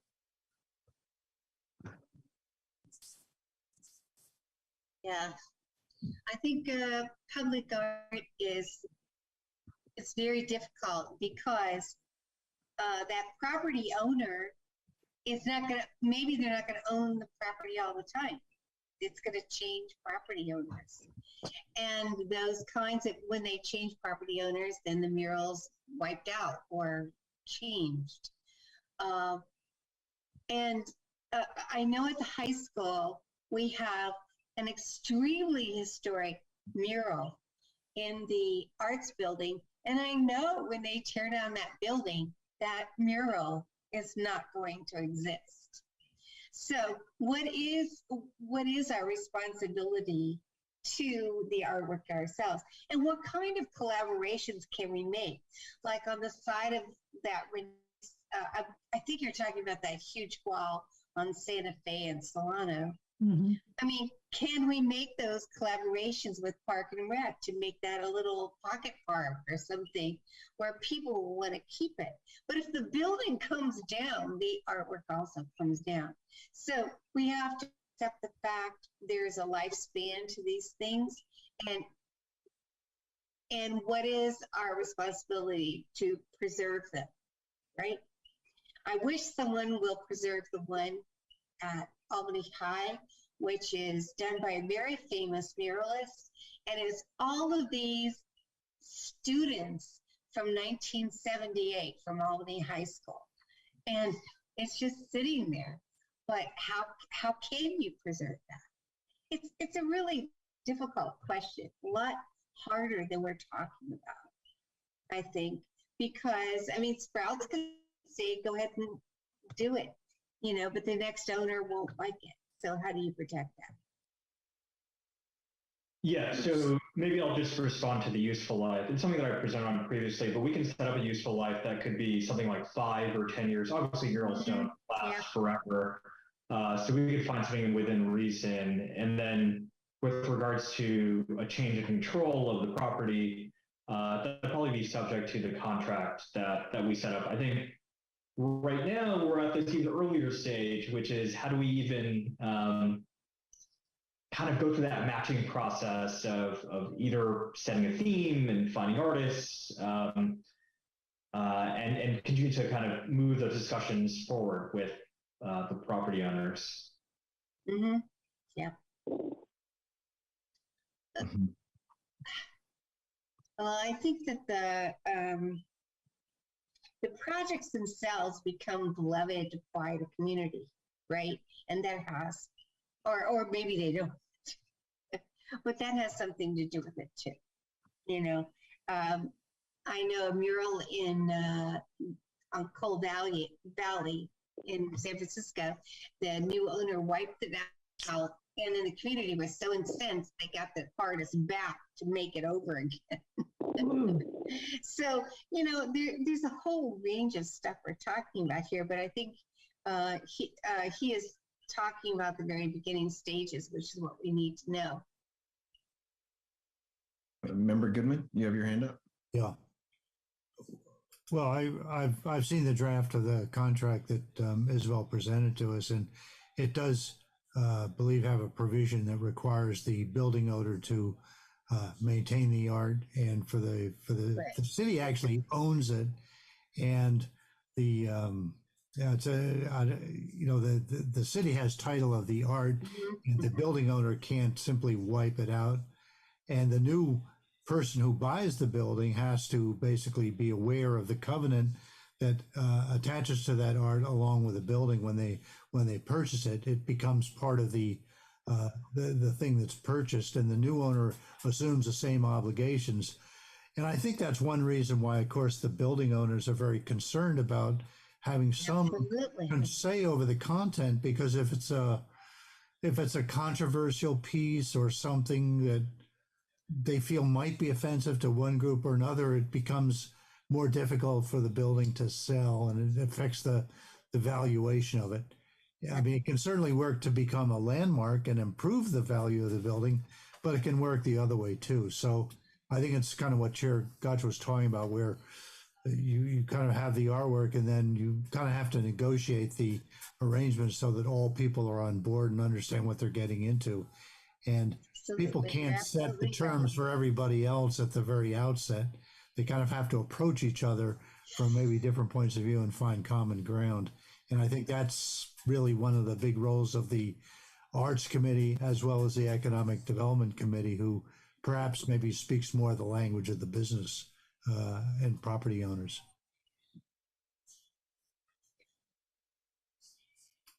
I think the easiest way to get buy-in on the property owners is to show them designs. And that if they are able to see designs that they can imagine on the side of the building and that they connect with, they're going to be supportive of those projects. And then I think in terms of feasibility, there's a lot of muralists that can cater to different size walls, but letting them know in advance that a wall is, 30 feet or 60 feet or 12 feet or whatever it is going to help determine the design that they put forward.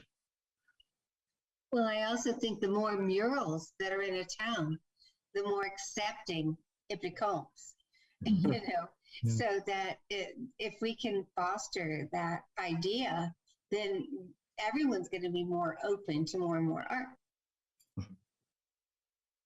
Member Bergman? Yeah, I live right across the street I live on Santa Fe. So that wall, Renee's, that building, for a long time, there was a lot of graffiti, and they finally painted it brown. I'm not sure that I would welcome anything, but it would be better than the graffiti.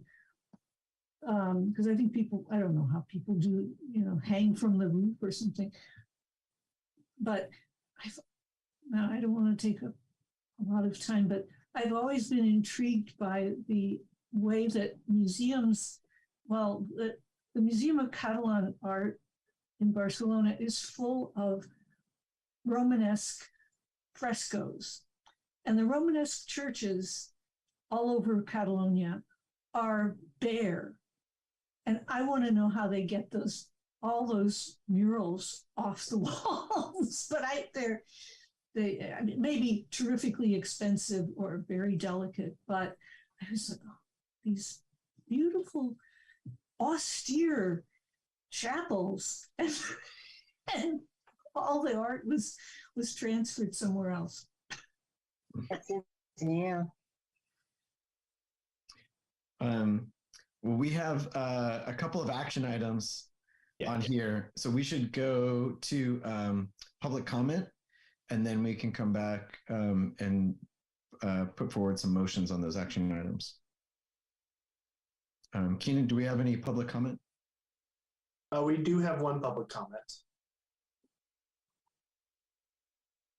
Okay, go ahead. Hey, it's Jeremiah.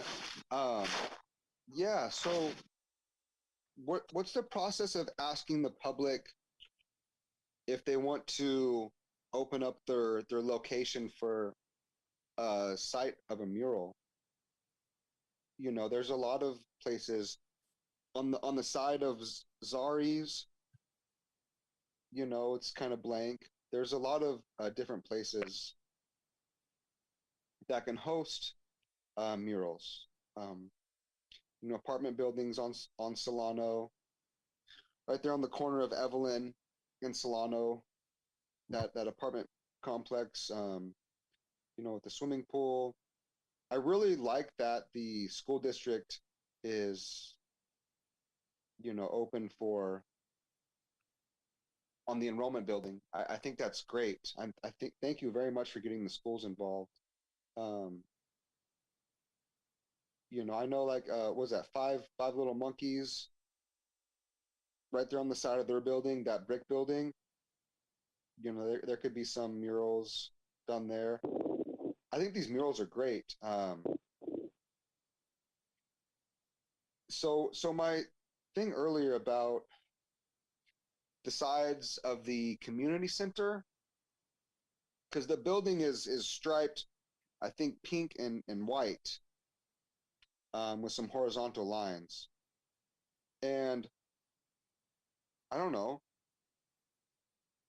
I think the city building could be a site, for sore eyes in a way, because right there on the corner, right there on Marin and Evelyn, it's just a solid wall right there on the corner, and that could be beautified, something great.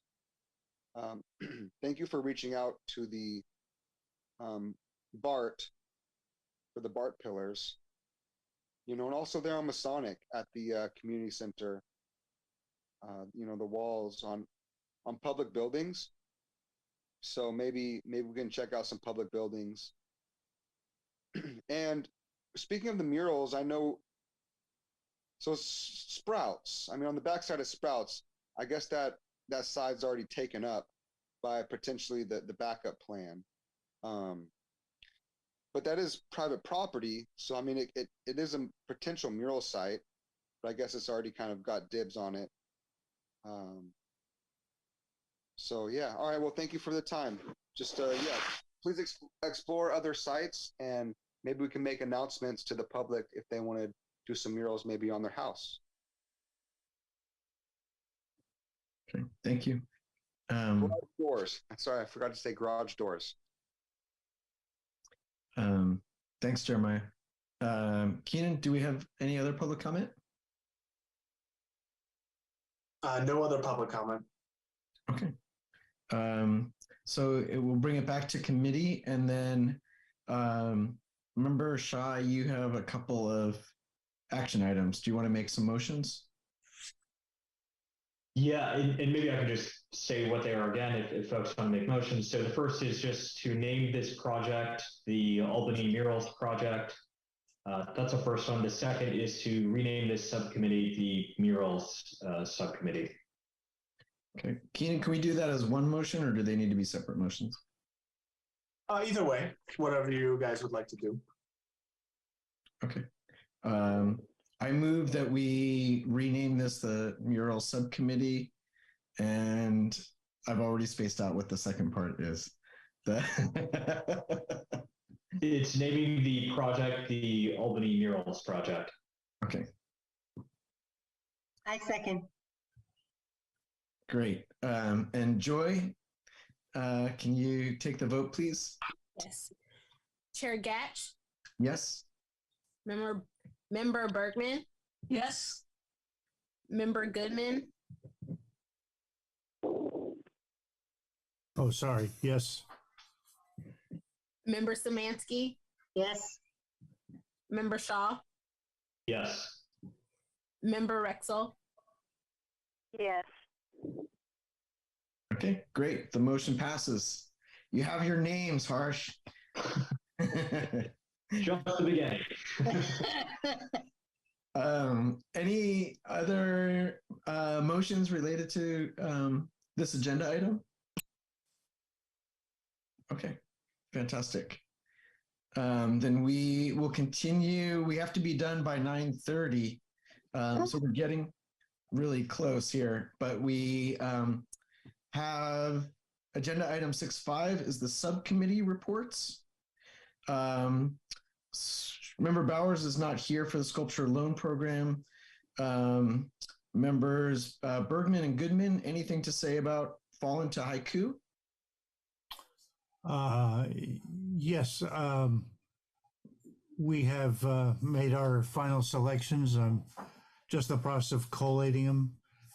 There should be a total of around 60 haiku that have emerged from it. We had almost 200 selections, some by the same people, but not all. So we had a very, very good mix, and it's about half and half youth and adults. Where we're going to end up is, I think this is all based on the budget. We'll have 40 on signs that are actually stuck in the ground, and another 20 that we can either put on those big bellies or ask maybe merchants to display in their front windows for a period of several weeks. We used to do in the big bellies, but those things are really disgusting, and I'm not really interested in getting my hands on all that trash again. So it's going to take me another couple days to sort through all this stuff, and then have to drop everything in and then send it to the printer. So I was hoping to get this up right before Thanksgiving, but I don't think I'm going to make it. So it'll mostly be the 3 weeks in December between Thanksgiving and Christmas that everything is up. But it's a nice selection this year. Great. Is there, Go ahead. is there anything that I can do to help with this process, or? No, I think it's fine. It's just a matter of grunt work, paging through everything and reorganizing the files, and so that they can be output into the proper layout files. It's all done on computer at this point. But thank you. Thank you for all because I know that was a lot of work. And Well, I'll let you know when it's time to stick them in the ground, because that's when the work comes in. All right. Thanks for that, Peter. And looking forward to seeing them when they come out. And then why don't you go ahead with, are there any updates to the Poet Laureate?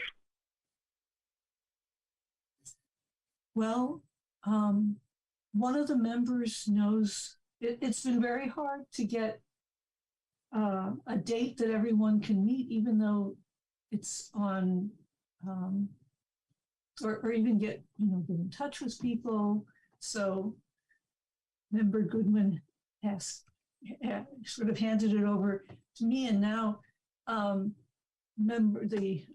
Rebecca is contacting members of the committee because we can't have a meeting without everybody there. So that's what I'm concerned about is we only have one applicant, and she has moved out of Albany Village, but is still working in Albany. And it feels like, it's been months.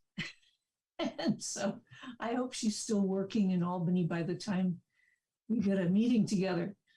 But I think some of the kids who submitted haiku would be good candidates. But is there anything else we need to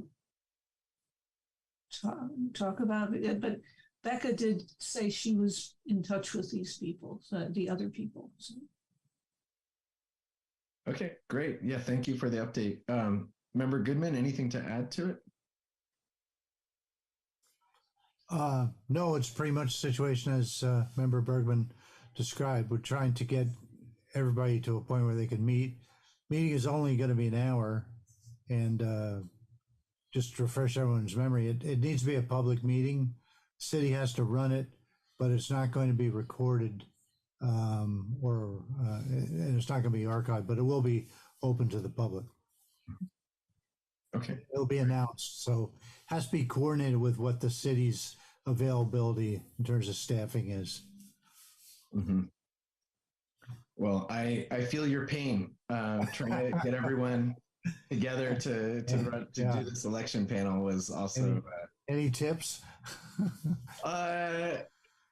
Perseverance, and I was setting up a couple of different polls and just having people choose multiple times, and then having to negotiate with people about moving into other times. Well, for us, getting everyone to go into the polls, and that's an issue. So, Yeah. anyway, I mean, I understand it. Everyone's busy, and yeah. And they're only going to get more busy in the next few weeks. Yeah. Right. But we only need an hour, Yeah. Yeah. And maybe not even. Maybe but not yeah, even no. that. Yeah. Okay, good. Well, at least it sounds like you have the one. Now you just have to find the hour. Right. So, and then looking over the other subcommittees, there's no additional progress on the Art and Public Places ordinance. But I think we're making progress just in terms of having just selected a project that is looking at some of the different forms that are already allowed in the Art and Public Places ordinance that we haven't previously really engaged with as a committee. So I feel like every step we take, we come closer and closer to understanding how the ordinance is and how it functions and what it's capable of supporting. And it was great to see so much support for that project today, and the support from the staff as well, and looking at those constraints and understanding how it matches. Member Szymanski, anything to add to that one? Okay. Did I miss anyone with the subcommittee reports? I don't think so. Okay, I think everyone else had a chance to talk. That brings us to agenda item number 7, which is future agenda items. Anybody offhand have future agenda items? I think we talked about it earlier, maybe streamlining the idea of artists, call for artists, instead of separating them, what our call for artists are. So a rolling call for artists. Yes. Specifically for the Foyer Art Gallery or in general? I think for all of it, I think it would be it's an open discussion about how we handle that kind of thing. Okay. Got that, Keenan? Okay. Yes. And Keenan's putting off the website, which I keep putting up, but they're doing a lot of good work on the website that we talked about that. Mm-hmm. I do remember seeing something on the website regarding community art initiatives where people could submit proposals for art projects. So I do think that's... I don't think they're not putting it up. I think it's all about this access idea. Like, how do you find out? How do you find it? Yeah. How do you find it, and who do you send it to? That's the big deal. We need a table at the Solano Stroll. Yes, there you go. That's great. When's the Solano Stroll again?